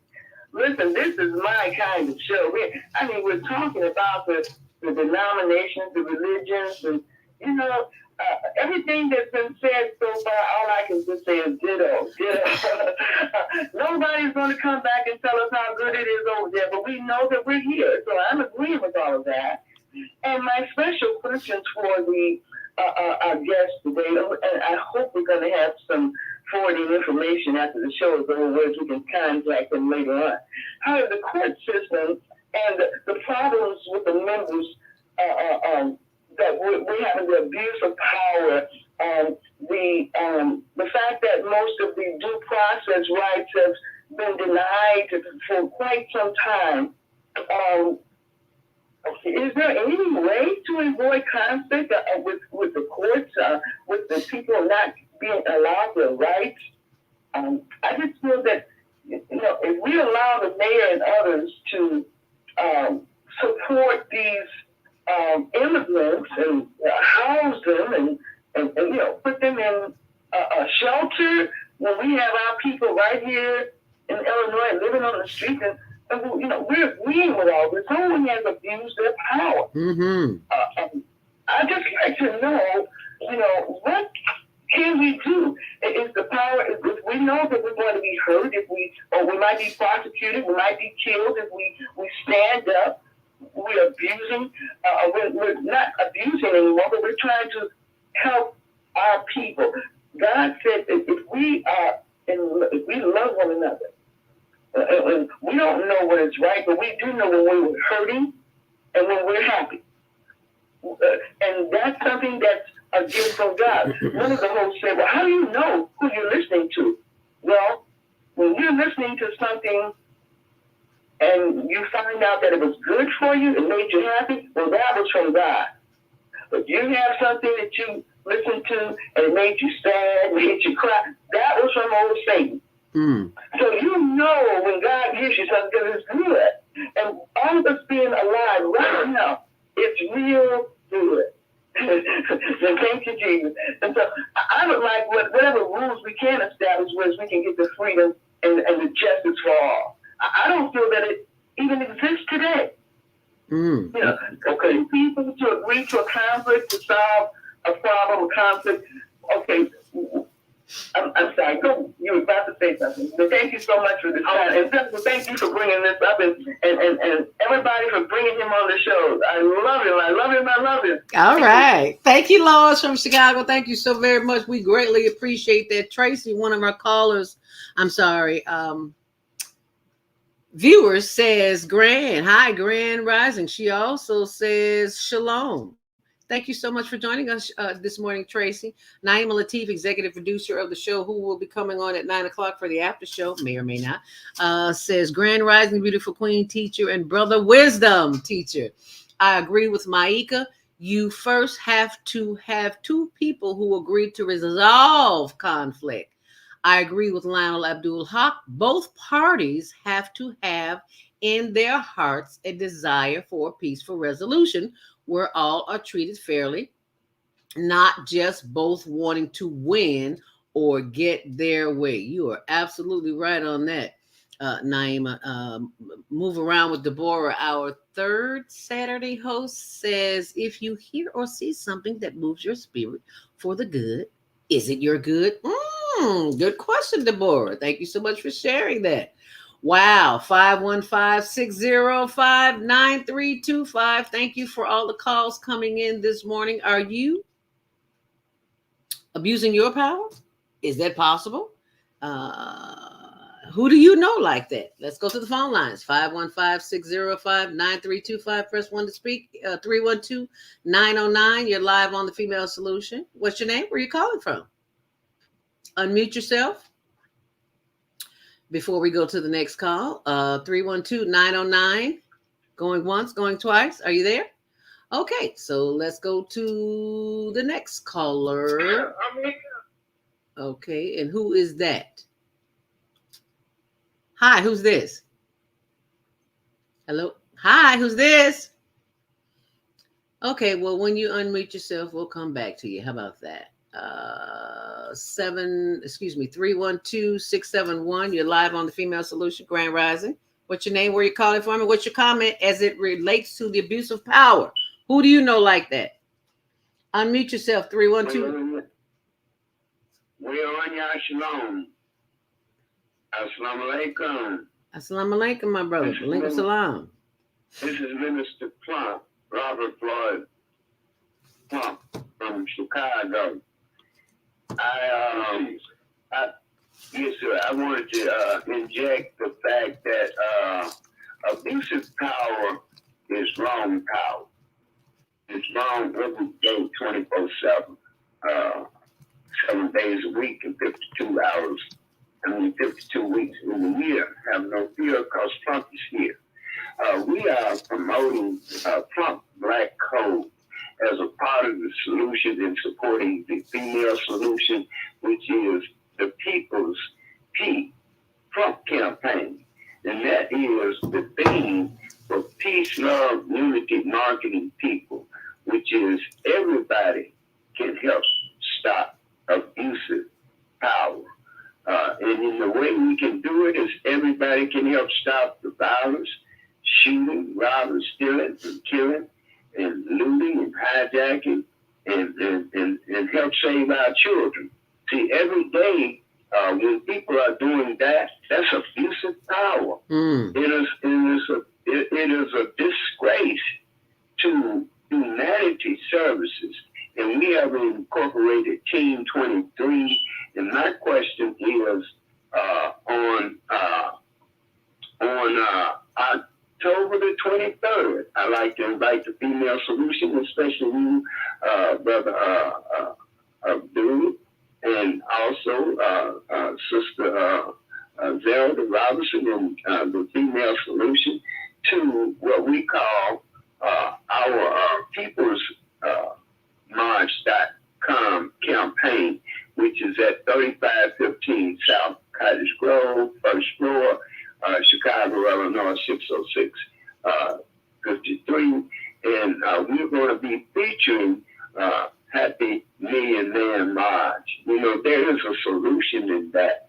And for more information on Sunday, October the 23rd from 2:30 to 4:30, it takes a village to raise one child. And no one can raise a kid. And a kid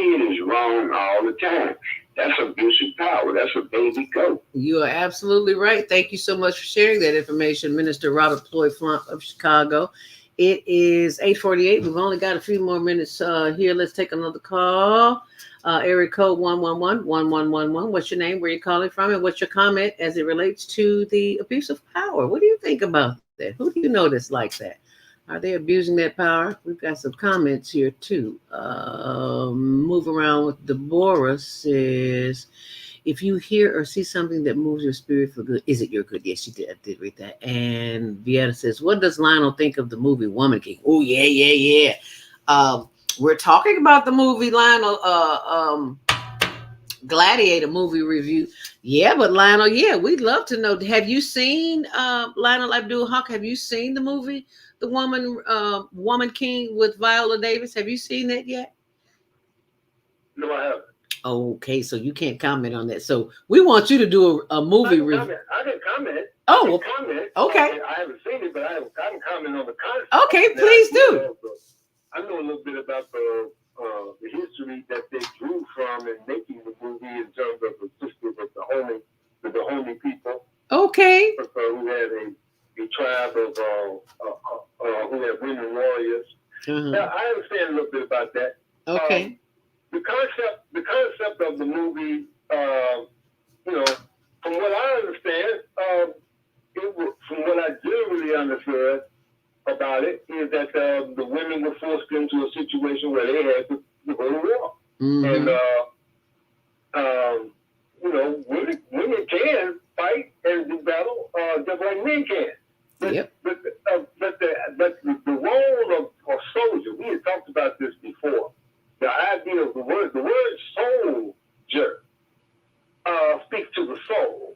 The first part of it is S-O-U-L, soul. And your soul, the soul of a soldier is one who is willing to fight to give his life for a cause, an ideal. And this is what is connected to the movie Gladiator.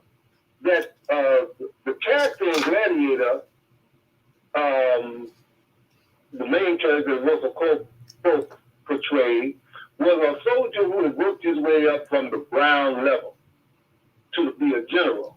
And not just a general, but he was a respected general among other soldiers. He was respected among other soldiers. There's a general who can command the respect of other soldiers is a very valuable person. Is a person who has a level of integrity, a level of the will to fight and to defend the ideal that inspires others to do likewise. And that's what's so valuable about a soldier. When a person sincerely believes in their soul that what they're doing is right and just, regardless of how violent it may be and how to other people, he can become an inspiration to other soldiers. You see what I'm saying? And that's what's valuable about getting people to fight for something they believe in. That once you believe in it, you can draw from a spiritual base to do your physical work. And that's what is fundamental about the whole concept of getting people to go out and fight for your cause. So what I'm trying to get across is that inherent in the story of the sisters who fought in the Warrior King, the women warriors, it's the same thing. Once there's a cause that draws on your soul to respond, it can inspire others to do likewise. And so we have to understand, what we're trying to get people to understand is that somewhere in that process, it is cultivated to have people want to die for a cause, but when the people at the top who are not dying, they're not going to fight. They're not going to go out there and fight. They're going to send you out there to fight. Sir. But they want to inspire you with an idea that will get your soul involved and committed to that. That's what's happening in Ukraine. What's happening in Ukraine is that the Russian soldiers don't have their soul in that fight. Oh, wow. They don't have their soul in their fight. Their soul ain't in the fight, and therefore they come in, they take the place, but they ain't staying there. They ain't trying to hold that. They don't have their soul in it, therefore they lose it. Once they take it, they have to give it back up because they're not fighting for what they really believe in. But when you do get a general, when you get the character in the movie Gladiator was sincere and committed, and he commanded the respect of other soldiers, and he was considered a valuable asset to the leaders. But the son who took over after he killed his father didn't want anybody who could compete with his authority. So he got rid of the general. He got rid of him. He tried to kill him, and he killed his family, destroyed his family. And this is what happens when the abuse of power.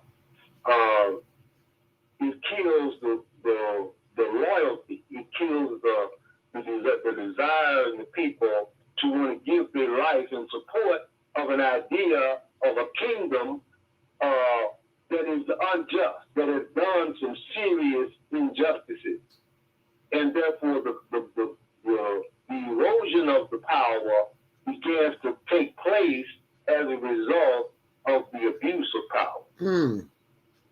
And the kingdom starts to fall the minute the people at the top start abusing their authority, and the people allow them to do so. And that's the point, whether you're talking about ancient Rome or you're talking about Donald Trump. It's the same situation. When people allow you, when they put you on such a pedestal, a level of authority that your authority is just based upon your personality. It's not based upon nothing else. You can abuse that authority and people will allow you to do it. And that's when the society starts to shake at its very foundation and starts to fall. And that's what Vieta Robinson says. A governor of Florida has similar leadership qualities as a military veteran. Yeah, right on target. Right on target. If you just joined the conversation, it's 8:56 and the time is almost up. Where did it go to? If you are just joining us, I mean, the longer we stay on, the more heated the conversation gets. So if you are on the switchboard, you want to call in a comment, you need to do that right now. Push 1 to speak because the show goes off at 9 o'clock, and we are going over to the after show, and I'm being joined by our executive producer, Naima Latif. She's here, and welcome. As we play the ending of the show, Lionel, are you going to hang in there with us? No, I'm going to get out of here. Okay. Well, please give us a closing thought before I play the closing of the show. Thank you so much for being here with us today. Go ahead, Lionel, please. Thank you. But I think that the object of peace is God. We have to submit to Allah. We have to submit to the Creator. We have to seek guidance and then have the courage to follow that guidance. And from Abraham all the way up to today, from Adam all the way up to Prophet Muhammad, may peace be upon him, we have to look at history. We have to reflect sincerely about what is the ideal of God. What is God? And we need to follow that. We need to follow the historical evolution of the movement of divine guidance in the world and see what we can draw from it that will help us in this modern day and time. Amen. And we thank you for helping us see that and to be a part of that change right here on the Female Solution. If you want to get in touch with Lionel Abdul Haqq, how can they do that, Lionel? As always, I like to talk to people. Give me a phone call, 773-642-1453. One more. 773-642-1453. Excuse me. Whew, thank you so very much. Lionel Abdul Haqq, ladies and gentlemen of Community Cultivations. If you want to contact him, you have the number. Old School for Life, 773-642-1453. Lionel Abdul Haqq, thank you. We appreciate you. Shalom. Assalamu alaikum. All righty. Thank you so much, Lionel. We greatly appreciate that as we listen to the finishing closing. Actually, it went off, Naima. So it looks like we are officially in the after show. Well, there were some interesting observations made, and I'd like to maybe reflect on a conversation that we find ourselves participating in a lot. First of all, when we talk about abuse of power and the history of that, every nation has had its time where it rose to power and wealth, and the people in power got greedy and power hungry and did unethical things in order to stay in power and increase their power. And as a result, the nation fell. That is the pattern that humanity has created everywhere. We're just aware of the more recent history because we study it.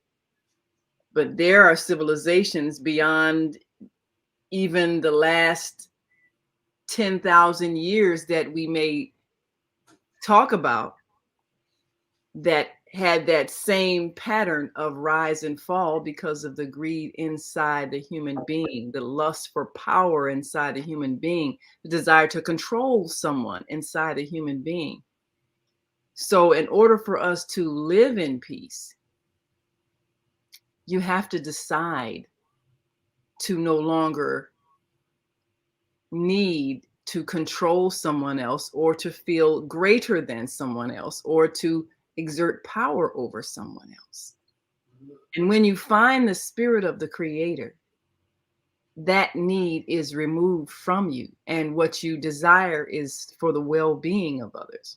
That's the spiritual transformation that every soul is here to ultimately go through. That transformation in thought and heart, where you no longer need to feel superior to someone or be in control over someone or subjugate someone, because you realize we're all one. We're all one entity, one expression of God in many forms.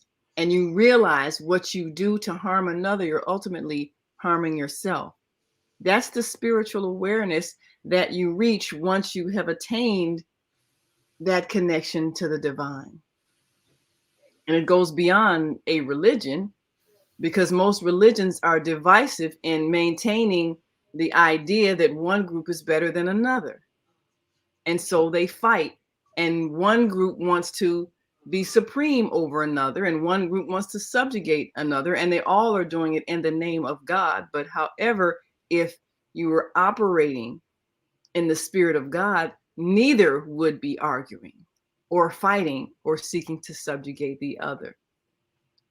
So when a person has a desire to actually reach God in their heart, they have a desire for a transformation, a spiritual transformation, they're going to reach that, because that is what every soul ultimately is returning to, even if it takes different life experiences to get there. It's just like from where I'm at, if I decide I want to get to City Hall, downtown Chicago, which is, where is that, on LaSalle and Randolph Streets. Okay, if I want to go to City Hall, now I can take the highway to I-57. I can take that downtown. I can take Halsted Street and get downtown. Or I could start from way over on Stony Island, the east side, and I can get downtown. Or I could start from Pulaski and Madison on the west side. Or I can start from Howard Street on the north side. But if my goal is to get to City Hall, it doesn't matter what road I start at. It doesn't matter what road I take. It doesn't matter how many winding turns I have to take to get there. If my goal is to get to City Hall, no matter where I'm at, I'm going to get to City Hall because that's my goal. So if a person's goal is to get to God, doesn't matter. It doesn't matter what religion through which they come through, which spiritual path, what spiritual leader they follow, what they call themselves. None of that matters. What matters is that their heart has a desire for that ultimate transformation that comes when you meet God in your heart. So we spend a lot of times arguing over whose religion is right. And it's not the religion, it's not the leader, it's not the rituals, it's not what you call it. It's none of those things. It's the desire in your heart to meet God. And you will get to God no matter whether you're following a priest, a rabbi, an imam, a reverend, a guru, whether you're following Islam, Christianity, Hinduism, Buddhism, Sikhism, New Ageism. It doesn't matter what it is. It's your heart desiring to reach the divine.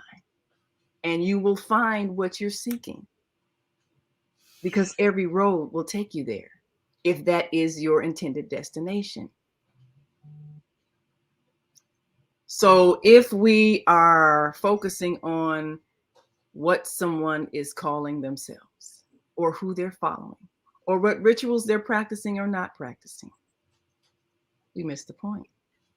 And we'll always be in conflict about it because we're conflicting over the road we're on and not the destination they're striving for. The road doesn't matter, it's the destination. So regarding the issue of Islam, Islam means peace.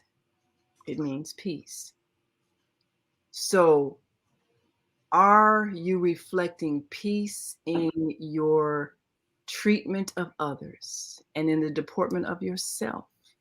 Are you generating peace in your interactions with others, in your thoughts and words and behavior, in your service to others? Are you expressing peace? That is what Islam means, peace. So those who are reflecting peace have a right to say that they represent peace. But there are many who may say that they are following a way of peace, and they're in fact engaging in war, trying to make someone else follow their way of life. So you are what you are based on what you do, not what you say. And people can see your light regardless of how you're dressed, where you live, what body type you have. The light of your soul will reflect the light of God if you have reached that destination, no matter what road you took to get there. So that's what I would say about that. So what we have in America,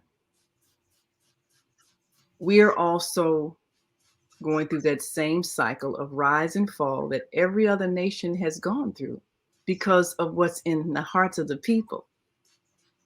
the need for some to feel like they are superior to others, the need for some to have control over others, the need for some to try to control the wealth and the material gains at the expense of others being deprived.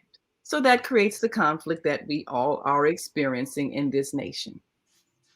It is in its stages of decline because that's what happens when you don't learn how to share. What do we say every day on this show? We can end crime, violence, and poverty. All we have to do is share. But when a society fails to do that, then it collapses from within. And that's what we're experiencing as a result of an abuse of power. And there's no one person. There's no one person. When you have an economic system, first of all, that was built on slave labor, and how many years did the nation try to justify that by lying about the people who they brought to serve in that capacity? And they lied in order to soothe the consciousness of other people who realized, hey, this is a wrong way to treat a person. Oh, well, see, they're not really people. I mean, and God said that, you know, they're supposed to serve us. I mean, you can tell all kinds of lies. So we believe the lies long enough for us to stay in that situation until we realize that's incorrect. We are expressions of God, and we are not here to serve anyone. We are not here to be enslaved. When we changed our minds, the system ended because we no longer capitulated to it, and we're willing to fight to end it. So now in some places in the world, you know, Great Britain and so forth, they ended slavery without a war. And so even though there's still racism, there's a different spirit there as opposed to here where it was a physical conflict. We had to end it by force, and we understood that we had to fight to end it. So we're not under any illusions about it. But there is an illusion that slavery has ended, and it has not ended. It is in full effect. It just went underground. It's called human trafficking. And that exists because what's in the hearts of people still exists. The desire to control, the desire to oppress, the desire to abuse. So things happen out of our hearts. Whatever it is we desire to make happen, that's what happens. And when we don't change that, then it just continues, maybe in another form, maybe called something else. Yep. The same thing. Mm-hmm. So if we want it to change, we have to change what's inside of us. You have human trafficking because you have people purchasing people. Mm-hmm. So what's in the hearts of the people who purchase people? We see all the time. The problem is. And I see it a lot in social circles. And you may not be aware of it, but pay attention to this, especially if you're walking in urban or suburban area. You will see an older gentleman with a younger Oriental girl or Russian, Ukrainian, Lithuanian, Greek, Polish, whatever. You'll see all these older guys walking around with these younger girls. They're not their daddies. It's called human trafficking. And Marcus King brought that to my attention too, because on October 5th, there is an event going on where they're looking for women, and vendors are needed for October 5th. Women, they're looking for women that are homeless and women that have been victimized by sex trafficking. And I'm going to post that information on my blog, ZeldaSpeaks.wordpress.com. Marcus King, one of the facilitators of the event, said the event will be held at Willoughby Park, 1610 West Howard Street. That's on October 5th. I believe that is Wednesday, yeah. And so I'll be posting that information on my blog, but you need to know about that. This system, yeah, it's falling. And it's time for it to fall. Because those who have been in power for so long, I mean, they're dead and gone, but the system is still in place. Right. The system is still in place because of the thoughts that hold it in place. Look at sex trafficking, for example. What is in the mind and heart of a man who would purchase sex and not be concerned about the well-being of the person, knowing that they are doing this under some type of force, some type of lack of ability to either provide for their basic needs, food, clothing, shelter, separation from their family, fear, and you're willing to use this person's body for your physical pleasure, not caring about her emotional, psychological, or spiritual state. Okay, nothing what's about inside of you that you have made her a non-person, and you don't care. You only care of the satisfaction that you get from the use of her body stimulating you sexually. Mm-hmm. What's inside of you that's missing that you can do that? And that's where we start. When we don't care about each other as human beings, when we don't have a conscience that can empathize with someone's pain, then we will do anything for what we desire. And so that's why you can, and I think somebody was talking about, or I think Lionel was talking earlier about warfare, when you can whip up somebody's belief that to kill these people is going to get them something that they want. So therefore they can justify all kinds of brutality in their own minds, because they're believing by me killing this person, this is going to bring me honor, glory, wealth, whatever it is that they feel that they should have, and that this person stands in the way of them getting. Then they will turn off their humanity and do some horrific crimes against another human being, believing that it's a noble thing to do. And we've done it in every single war that we've been in. And really, other than the maybe the American Revolution, was about independence from Britain and all of that. Maybe the Civil War, which was about ending slavery and freeing people. But other than that, okay, then you had World War II, which was a whole World War I, first of all. So all of the battles over power between the European nations culminated in World War I, and then the residual impact of that, Germany feeling like they had been humiliated, and then that gave the rise to Hitler, who made them feel like, I'm going to bring Germany back to its glory. So people were willing to follow him and do some horrific crimes against others. And so you can create the idea in the mind of someone that something awful that they are doing is actually a good thing because it's going to give them a benefit, and they will turn off their humanity and abuse people. And what does it take for them to reawaken, to realize that they have been hoodwinked? So when we had the Vietnam War, and nobody knew what that was about, nobody understood, the whole communist thing, and so they had to basically use drugs to get soldiers to go into battle against people, and somehow demonize the North Vietnamese. But the soldiers knew in their own soul there was something wrong with that. That's how come some of them came back with post-traumatic stress disorder. First of all, they realized they were being abused in this country, and then they're going to fight for somebody else who's trying to, protect what they believe in. And they didn't, like Lionel was saying, they didn't really believe in this war, but you're forced to kill somebody, and it's against your own nature, your own soul that knows you should not take a life. But you had to do it anyway, and you take the drugs and everything else to brainwash yourself to get through this awful thing that you have to do. Because if you don't get out there, it's kill or be killed. Yep. And that's how come so many of them came back psychologically damaged for life, because they felt that they had violated themselves going to this war, but they didn't know it was go to war, go to jail.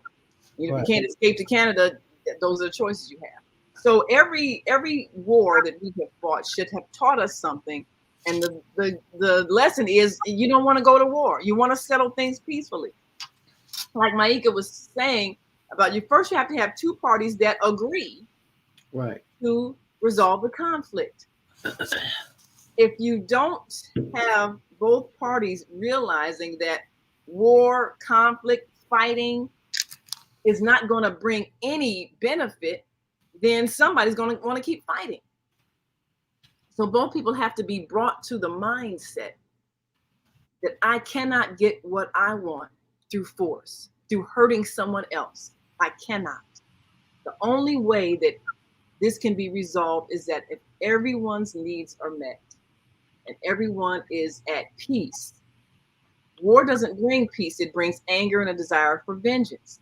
So that's why World War I led to World War II. And all the other wars that we have fought have been about trying to maintain power and control other people's wealth and all of that. None of those wars have been about whatever noble cause of democracy that this nation tried to make it be about. None of them. So what we should know as a human family at this point in our evolution, with this World Wide Web, where we can talk to each other every day and we can hear each other and we can understand each other's belief systems and history, at this point in our evolution as a human family, we should come to the conclusion that we cannot solve anything through war. And everybody should have the desire to resolve any conflict peacefully. What's happening in the Ukraine, like Lionel was saying, the Russians, they don't want to do that. But again, when you are under a government that says you either go to battle or go to jail, then you're stuck. So in order for there to be peace, the soldiers have to collectively, as one mind, say no. And we've had insurrections where people have refused and turned on the leaders and say, no, you're not gonna make us do this. And now that is possible. And if people were to reach that point where they are connected to the mind of the divine, the universe, the creative force that we call God, they will have the strength, they will have the courage to decide to refuse to fight.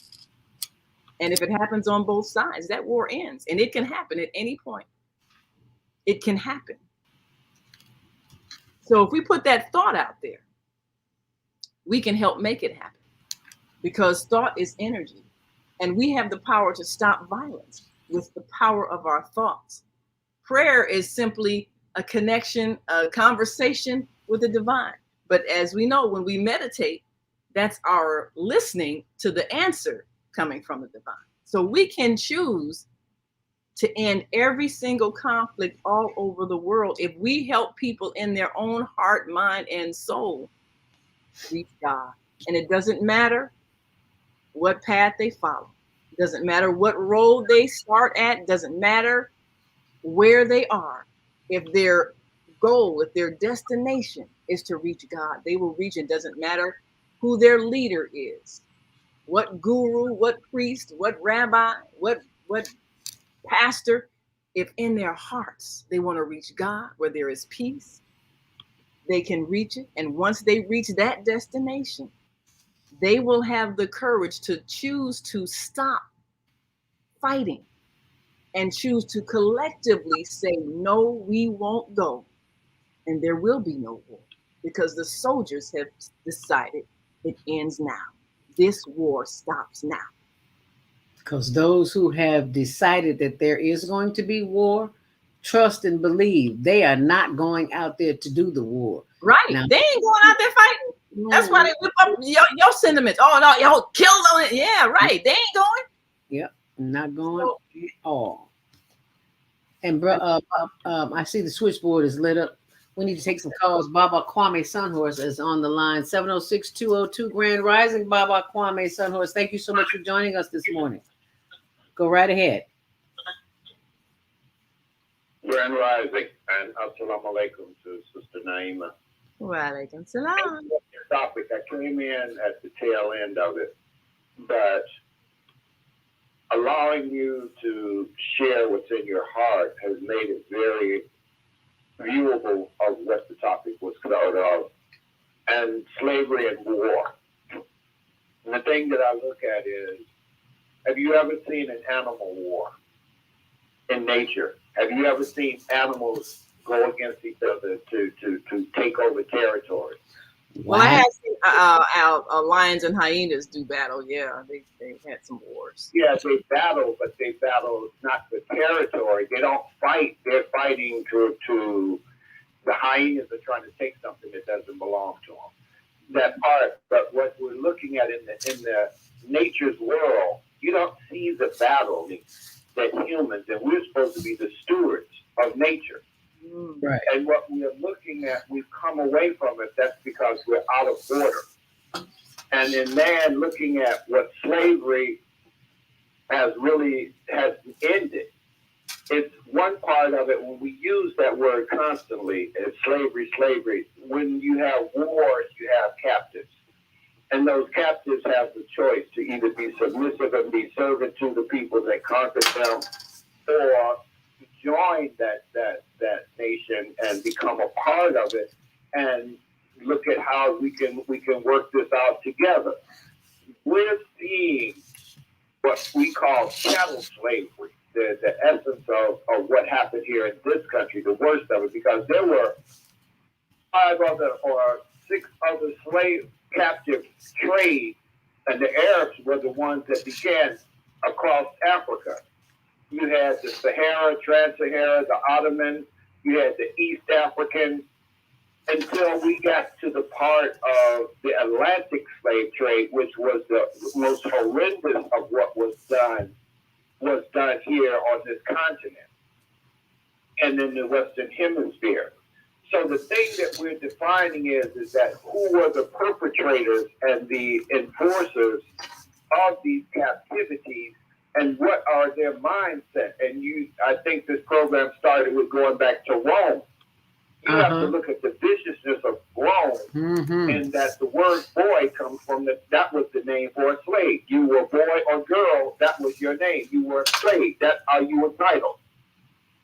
So in looking at this whole thing about captivity, free your mind. This is where the captivity is, because if there's no enemy within you, your enemy outside of you can't harm you. We're being genetically enslaved now. Genetically, in the genes. This is how deep that they're going into the human being to keep them captive. We as a people must understand that we have a divine intelligence and we have artificial intelligence. And that divine intelligence has been running the planet since the planet has been in its existence. So how do we choose to do something artificial when we were doing better when it was in divine order? These are the choices that we discuss, but what do we do? How do we do what we need to do? You know, I'm going to Tuskegee, and it says to build nature's garden, and how do we build a community? We got to begin looking at, they're not going to free you. You have to free yourself. And we have to each individually look at this one question that we ask ourselves. When we get ready to do something, how will this free me? Because if you're not free, you can't help someone else to be free, because you're still captive within your own body and mind. That's true. Absolutely. You know, when you look at the different ways that the transatlantic slave trade was perhaps exponentially worse than some of the forms of slavery in history, it's because means of travel had expanded. Our global connection had expanded. People were no longer isolated within their own landmass. You had people traveling overseas. And so as communication and travel expands, so can many other good things: trade, commerce, industry. But also, if you have a sickness within where you are willing to brutalize people, that expands as well. So what may have evolved from local trading of people and prisoners of war now became part of the international business. Mm-hmm. That's what the transatlantic slavery was about. So now you look at today, we have even greater expansion of travel and communication. We have the World Wide Web. We have airplane flights. You can go anywhere in the world. So now, how has slavery, coming from that same mindset, expanded? We have global trafficking, global human trafficking, where people are being taken from their homes, smuggled away, flown to another country. They can't speak the language. They can't communicate with their families. They're forced to be sex slaves. And it's the same mindset of someone not seeing this person as a human being, but willing to sell them for profit, and a person willing to buy them to use them. So when we don't evolve spiritually as a human family, we keep doing the same things, just in a more sophisticated way, based on our growth and evolution in our technology. So if we want this to end, we have to change what's within. We have to change the heart that does not see another human being as a human being like ourselves. Being a perpetrator. That's why you've got to keep up with the updates on my blog, ZeldaSpeaks.wordpress.com, and also on higherlearningnetwork.org. Go ahead, Baba Kwame Sunhorse. Yeah, but what we have to understand is we're using a word, slavery. And this word in itself was not, when you look up the etymology and you look at when did this thing start, exclave, this is a word that was used in the French and the other languages, but this is a word that did not mean what we define it and looking at how we look at it today. We're looking at what chattel slavery, the most hideous way in which that people, another human being, did to another human. And so what we're looking at is that words have power. We're constantly saying that we slave, but we were before we were slaves. Before that this happened, what were we? What were we as human beings? We were people that transported back and forth to this continent and interacted with the indigenous people of this land. 1311, 2,000 ships came from the continent and came here to these Americas and populated with the people here and exchanged. We were constantly exchanging. It was the aberrant child that took the same thing of taking something and taking it and wanting to use the people that had constructed it for their gain, because the word of dealing with slavery is to make someone do something against their will.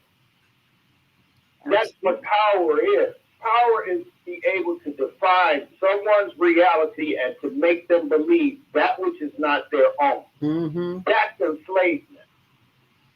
So for those who are... With the body, the mind and the body, the genes, the blood is now being enslaved, that you're addicted to food, you're addicted to internet, you're addicted because you don't know how to recover yourself. How do you reconnect to your divine self?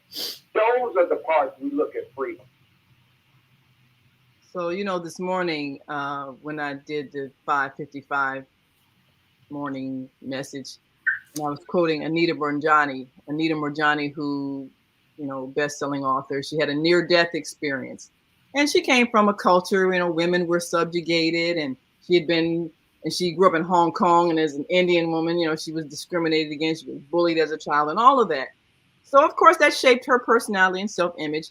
And what she was sharing about her life is that when she had that near-death experience, when she was pronounced, near dead and in a coma, and went to the other side, and she learned that we allow our environment to define how we believe about ourselves, what we think about ourselves, and therefore what we act out, believing ourselves to be smaller and more helpless than we are. In fact, we are very powerful beings. We are not this body that we're wearing. We are the expansion of the universe, but we don't know that as long as we are believing everything that we're absorbing from the society that tells us we're less than. But we shouldn't have to die in order to rediscover who we are as these great souls that we are. We shouldn't have to die in order for us to see that we are the very expression of God. We shouldn't have to die in order to discover that. We need to learn that while we're here. And once you learn who you are, no one can subjugate you because you're not allowing it. You're not believing you deserve it. Your energy won't permit it. We have to know that. We have to know that no one else needs to change what they're doing because they're doing what they're doing based on their level of consciousness. We must change what we believe about ourselves. And when that changes, everything changes. Yep. But no one can do this for us. We play this quote from Dr. King all the time. No one can do this for us. We must do this. It's an internal transformation that has to happen. And it can happen at any point in time when we realize that the help, the awakening has always been right here. Mm-hmm. So we can change this. We can change this condition in an instant. It doesn't take a change of law. It doesn't take a sudden desire for other races to see Black people as good people. It doesn't take any of that. You define who you are, and your life changes instantly because you have changed how you see the world, and you've changed how you see yourself, and you change what you do in the world because you realize you are powerful beyond measure, and no one can make you be any less than who you are. You are an expression of God. No one can stop God. And they furthermore teach us to look outside of ourselves for that expression of God. Yes. The sky, we call it heaven, because we are so heavily indoctrinated that we just can't get beyond the thinking of that which we have been taught. Yes. Because as Baba Kwame Sanhor says, we are in one box. We wake up in a box. We go outside. We get in another box, CTA, car, bus, whatever. And then we go and work in a place where we're in a box all day. When do we get out in nature and experience what life is really all about? Well, we go to the bar, go to the beach, but how many times do we actually go sit in the grass, hug a tree, take your feet off and just sit there and listen and do some deep breathing? No, because they haven't taught us that, so we don't do that. Right. We're so programmed with this right here. Cell phone, yeah, got it in my hand right now. Answering people texts about the show, and it's like, look, we're live on the air. Go sit out in the grass. Put your phone down. Don't take nothing else. Just go sit in the grass. Absolutely. And when you look at the expansion of the universe, then you realize, how was I seeing myself as a small, insignificant being? I am a part of all of this. I am a part of all of this. Man. So we need to see it. And when we look at those who have been enslaved, what happens is when someone can control how you think because they control what you experience, whether it be our ancestors being taken away from their families and shipped overseas, or some young 13-year-old being smuggled away from an Asian country and brought here to America, and she can't call or speak to anybody, and she's been trafficked, and she doesn't have the belief that she can escape, and if she escapes, she wouldn't even know where to go or who to call or who to talk to, and nobody help her because they don't know she's in distress, or if they feel like it ain't none of my business. So either way, when you're in a condition where you don't feel that you can change your condition, and you do what you're told out of fear of death, you gotta connect to the divine, get that Harriet Tubman spirit, because God told her you can free your people, and she did. And she believed it. She believed You it. had to believe it first. Yes, first you got to believe it. You got to believe that the power of God is greater than anything else. And the power of God in you is greater than anything else. Nobody can defeat God. And when God is in you, you can do whatever you choose because you have the power of the universe inside of you. But we have to know that. We have to know that without a doubt. Because when you know it without a doubt, what did Harris say? I got a right to be free or a right to die. And if I decide I'm going to be free or die, then nobody can kill me because I'm not capitulating out of fear of death. And we have to get to that point where we have no fear, and definitely no fear of social disapproval. We'll do dumb things because we're afraid people are going to be mad at us. Mm-hmm. Oh, I gotta wear these kind of clothes or people are going to not like me. Really? And that's going to affect your life. How? You know, we do things that are inappropriate, just like, you know, back in the day when, you know, somebody decided smoking was cool. So everybody, well, let me sit here and puff on this cigarette so I can look cool. Really? So that you can win the admiration of people who watch you poison yourself and later die because you need to look cool. So we have all of these things that we are still doing out of fear of disapproval, instead of doing what is for our best interest and not worrying about what other people think. That's a conditioning that we've gone through. And it ain't even about life or death. Now it's just about acceptance and popularity. So you can imagine when people do things when they fear they're going to die. Ooh.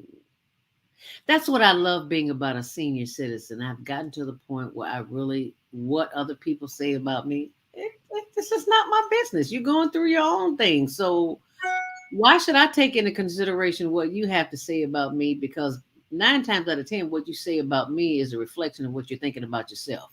That's exactly what it is.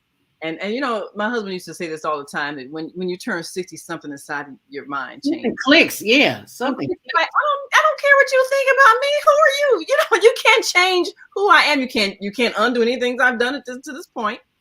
And you can't change who I am right now. Your opinion doesn't matter. You finally get it. Now, you know, when you're 15 and 16 and, you know, scared, you're not going to be popular, you do dumb things because you really do believe these people's opinions matter. You get to a certain point in wisdom, you understand no one can make you be anything. Nothing anyone says or does can change the reality of who you are. Nothing. So if we can impart this wisdom to young people who are under the influence of negative directions they're being steered, whether it's because they're watching stupid things on the cell phone or on the computer or on the TV, if we can impart that wisdom to them so that they can make better choices, then they will have so much better lives. That's the benefit of living long enough to see this point in wisdom, where you can share that with people who don't know, young people who commit suicide because somebody put something about them on the internet and they felt humiliated and they thought, I can't live like this. I can't have people laughing at me. It's going to destroy me. And so they kill themselves. And we need to be able to show them, look, this moment in time will not even be a memory when you think of the great scheme of things of what you're going to do in your life. Yep. This won't matter. Do not give the power to someone to make you in your life, because they're making you believe that you're going to live the rest of your life in shame and ridicule, and you don't want the pain of that. You can move away from these people or learn to ignore them. Do not give power to people to destroy you, because the power to destroy you is coming from you. They don't have any power unless you give it to them. No, so that's the wisdom we got to be able to teach the young people who are having a difficult time right now, because we were growing up, we didn't have the internet. We had bullying, but we didn't have when people could put things on a global network and shame you and make you feel like you were going to be ridiculed for the rest of your life and laughed at and beat up and all of those things. They had to deal with it. We didn't have to deal with. So you talk about an abuse of power. When you don't know how to use something as powerful as the internet, and it's a very powerful tool, but you use it to abuse people, you can destroy people. But that same power you can use to put out a positive message. You can use to put out a thought. You can use to put out a thought such as all soldiers shall choose to lay down their arms and make peace and not obey a government that has no power other than what the soldiers give them. The government cannot make you shoot someone else if all of you collectively choose not to. There's nothing they can do if no police will arrest anyone who just declines to pick up arms against someone else. And if no soldier agrees to go and shoot someone else, there will be no war. And every mind and heart can choose this because they don't want to violate their own soul. So we can end all wars right now.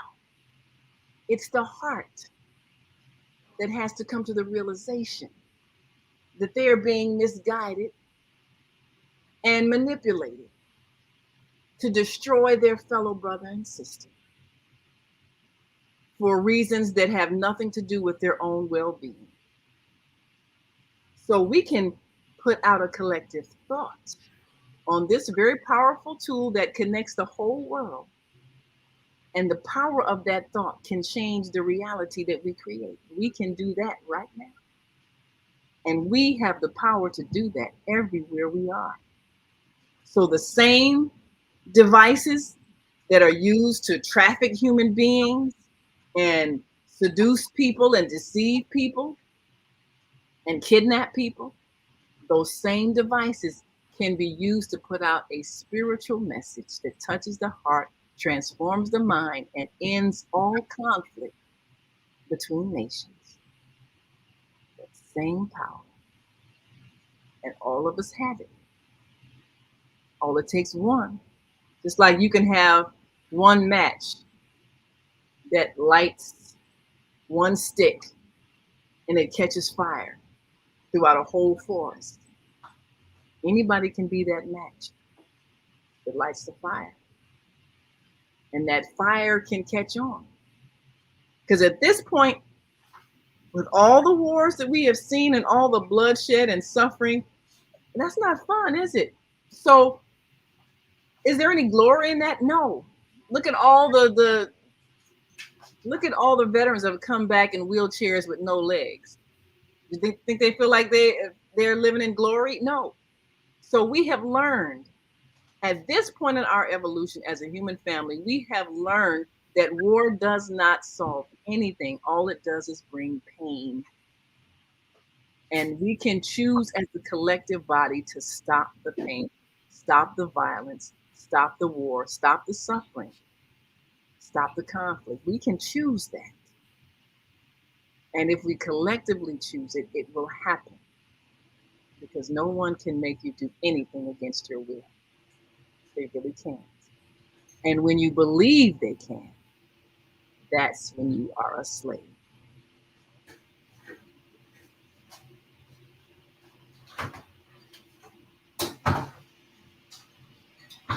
So we are rounding up. We have went way over time. But so we have most definitely had an opportunity to explore some thoughts and plant a seed, because we can choose how we want this future to go on this planet. We can choose. Well, we can choose to make it be the way we want it to be. We have to know that we have the power to do it and act as if it already is so. And grand rising to Tracy Cobb, who says grand rising to all. My sister from another mister. We got let's take a couple of phone calls before we get out of here. 779-801. You're live on the Female Solution. Grand rising. What's your name? Where are you calling from? Yes. Micah. Oh, hey, Micah. Yes. You know, this thing about power is really, it can be seen at the lowest and the highest level, how people use and utilize power. Yes. This morning, my comment was about the need for court systems, judicial systems, by which people can resolve their differences. And that's so important that we learn to initiate them, even in the home.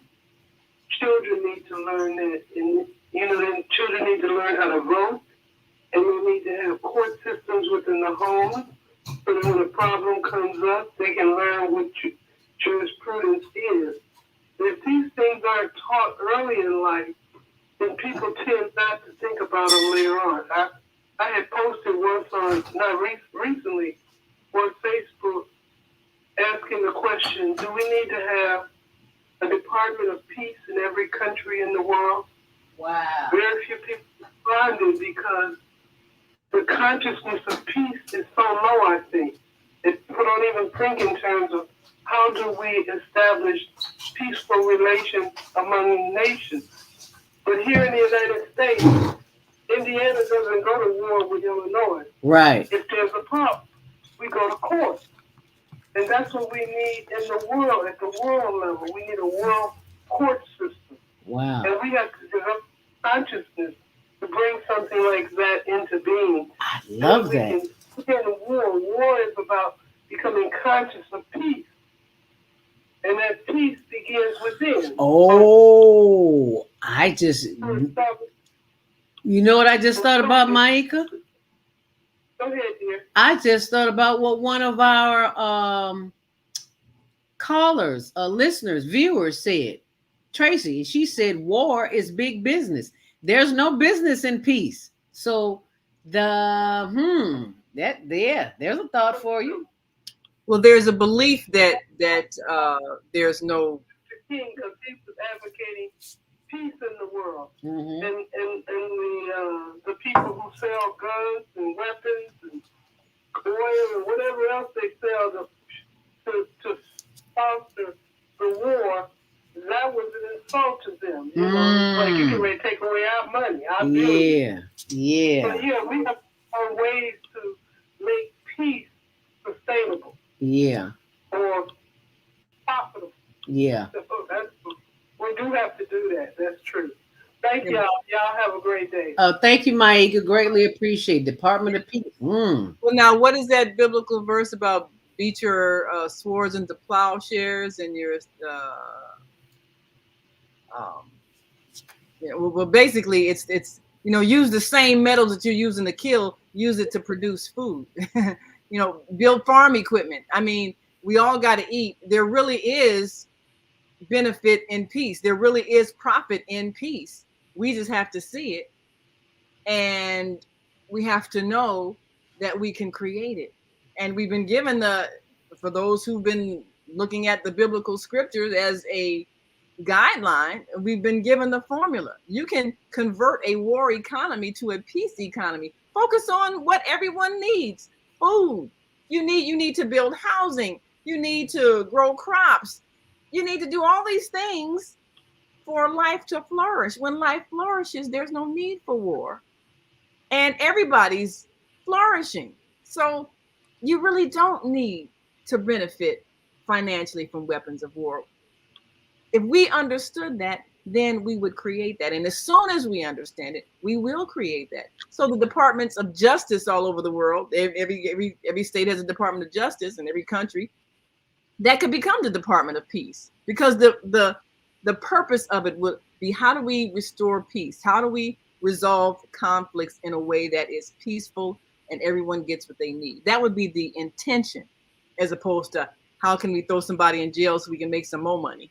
Because that's what it is right now. That's why the Department of Justice is so unjust.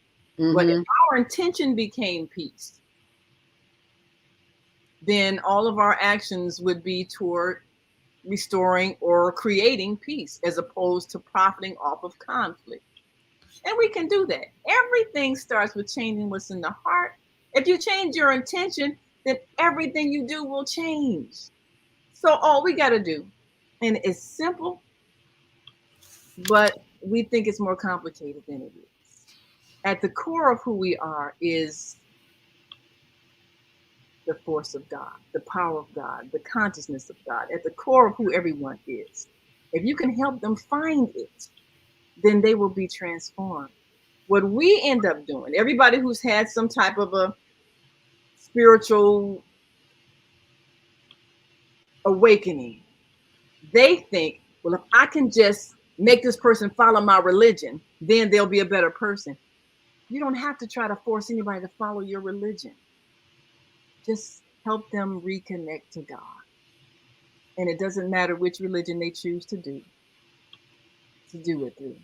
If you can just help them do that by your own inspiration, by your own character, by your light that you shine, they can find the way. They can find the road. Doesn't matter where they started out from. They can reach the destination if you just shine the light. And when we can do that, we truly can change this world. We don't have to try to make anybody believe the doctrine that we believe, or believe the theology, or read the book that we read. Just reflect the light of God in you and inspire them to find it in themselves. That will transform their heart. That will create the renewing of their mind.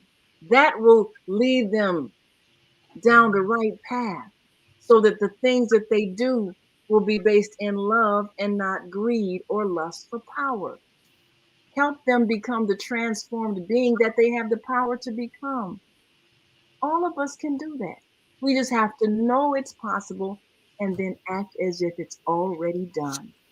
And stop waiting on somebody else to do it, because they're waiting on you. You, as Baba Kwame Sunhorse would say, you are the person that you've been waiting for. You're the person you've been waiting for. This little light of mine, I'm going to let it shine. I'm going to let it shine. I know Zelda don't sing this little light of mine. Well, Laura said she the one that sang. Well, you can let your light shine too. And how can you do that? By simply being true to who you are and doing what Granny taught you as a kid. Share, as we say on the Female Solution. Just simply share. You don't have to have a lot of money to share, because you got something in your closet that you haven't worn in a year, 2 or 10 years. And how do I know? Because I'm one of those people too. And I'm cleaning out my closet every day, taking something down to Tent City. Blankets, jacket, coat, pillow, sweater, boots, tennis shoes, or something. They need help, y'all. Yes. And you never know. You might be one paycheck away from homelessness, and you don't want to join them. So get your good karma ready. Put it in a bag, put it on your back, and take it on out to Tent City. Now, you know, this is the blog, Instagram, our Instagram page. You see it, go to hln.homeless.project. This is the project that we have been blessed with in helping others. And as you can see, I'm not going to play it loud where you can hear, but I want you to go there to see it.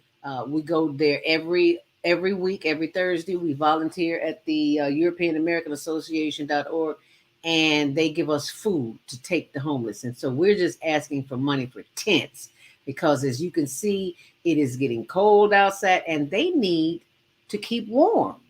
Well, that's not my job. I got 2 kids and I got to go to school and I got a job and I got to pay my car. Yeah, but you got something in your closet that you ain't using. And no amount is too small. If it's $1, we like the kind that folds. So don't give us the kind of jingle, because you can't put that in the dollar. We'll take the kind of jingle, but we prefer the kind that folds. There you go. Naima hit it right on the head.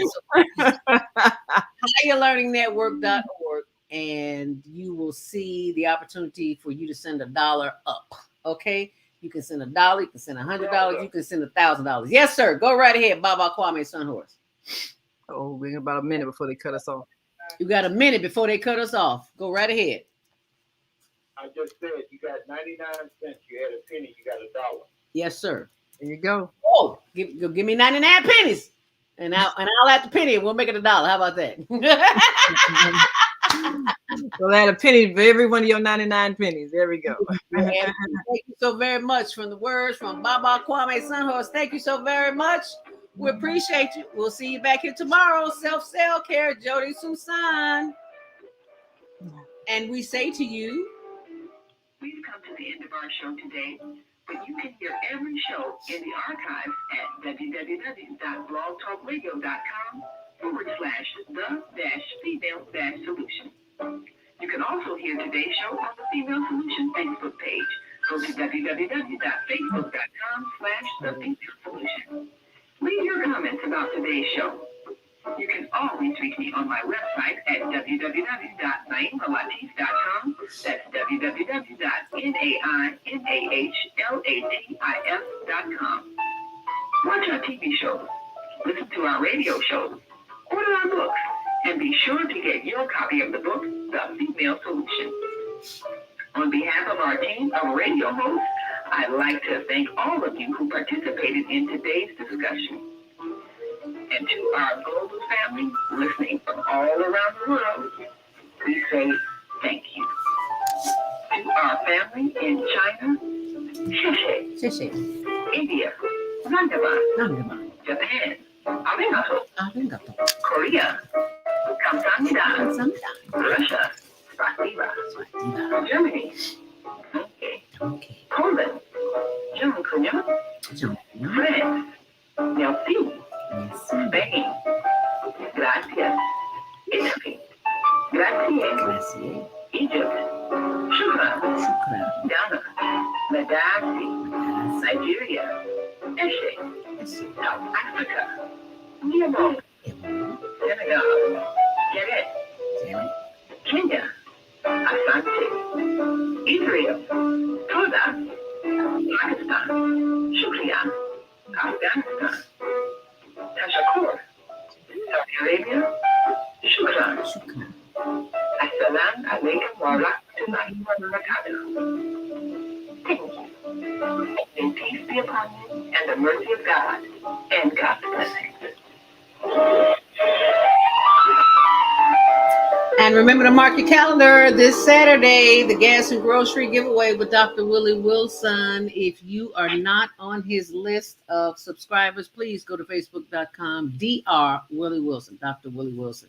And I just had to share that information for you. The HLN TV show crew will be there. We ask that you share this video as well, because you may not need it, but somebody somewhere needs it. And we always want to have good karma. Yes. So keep the karma flowing. And last but not, this is next to the last. It is not the last, but it will be in a second. I'm trying to our female solution. There you go. Wow. It did it on its own. Yeah. It did it on its own. But now if we can just get it to stay where it is. Yeah, I have been having internet issues all day. I mean, I think the storm might be affecting a lot of people's connections. A lot of people have been having, phone problems, internet connection problems. So, I mean, just because the storm is a couple of states away, it's still affecting the atmosphere. Yes, it is. Because ain't nothing want to act right this morning. Hurricane Ian and Hurricane, what was the one in Puerto Rico? Fiona is her name? Gil, was it Gil? Hurricane. Female Solution Global Radio TV show invites you to an invigorating conversation with our team of hosts Monday through Friday, 7 a.m. to 9 a.m. Central Time. Start your week with Monday Morning Mindfulness with ZeldaSpeaks. Yeah, it won't show. It just it comes and goes. Yeah. So what can I say? I've done all I can do. Just remember, whatever you do today, be sure and get out in nature.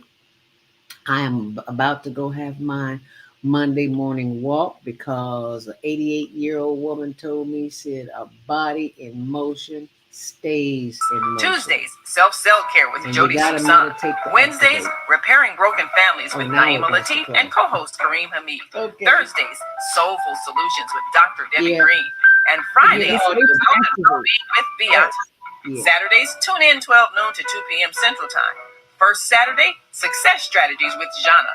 Second Saturday, Wendy Williams Esquire on relationships. Third Saturday, move around with Deborah. And fourth Saturday, wisdom with Mama D. Join us Sundays, 7 p.m. to 9 p.m. Central Time for Soul Purpose Healing with Beata. Call in and comment 515-605-9325. Press 1 to speak to the host and be a part of the solution.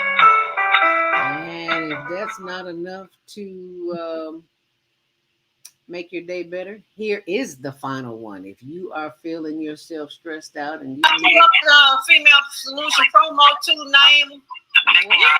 what is that? Okay, that's the female solution promo that I've been trying to play all morning and it don't want to play. So I need my own stress relief this morning, so I'll leave you with this. Please share this video. Thank you for sharing Nice. and make it a great day and do something special for yourself. Are you stressed out? Are you? Wow. Are you stressed out? Of course I'm not stressed out. Every video I've tried to play this morning is not working. So why would I be stressed out? Well, but we all know that what is happening has nothing to do with anything you're doing wrong. Right. It is the universe reacting to the energy that is permeating the earth right now. Yes. And as the hurricanes seek to throw off the negative energy that Mother Earth has experienced because of our mistreatment of each other, all of our devices are being affected by that. Yes. And all of our energy systems are being affected by that. Yes. So, and someone will say, well, how is that possible, Naima? Because everything is energy. Everything is energy. And everything affects all. Ready to learn some quick techniques. We are affecting we're affecting the universe right now. Right. Our one self inside this body, energetically, whatever we're projecting is adding to either the peace or the conflict, depending on what we're projecting. So what do you want to add to today? Immediately? Then book your free 30-minute consultation. Well, book your free 30-minute consultation for stress relief. Just simply go to higherlearningnetwork.org or email Zelda@higherlearningnetwork.org. And I'm going to put that up there for you. Patient with ZeldaSpeaks, the mindfulness stress relief. Here you all get a chance to see me in action. Get a chance to see us in action when we're stressed out. What do we do? And we remain calm and we keep on working. Yeah, because we don't have a choice. And if we're going to be showing you what it's like to be stress-free, then we got to practice it, right? That's right. We got to be able to demonstrate it. This is what you do. Coach at Higher Learning Network. And pleasant voice and keep on talking and everything's fine. Okay, y'all, I got it up there. There you go. You can email me, Zelda@higherlearningnetwork.org for your free consultation. So that way you don't have to keep watching it spinning around and around and around and around. Thanks for sharing. Thanks for sharing. Okay, y'all, make it a great day. We are over and out. Thank you so much for watching. Stay on purpose, stay empowered. We'll see you tomorrow. Self-care with Jody Susan. Make it a great day, and thanks for watching. Please share this video.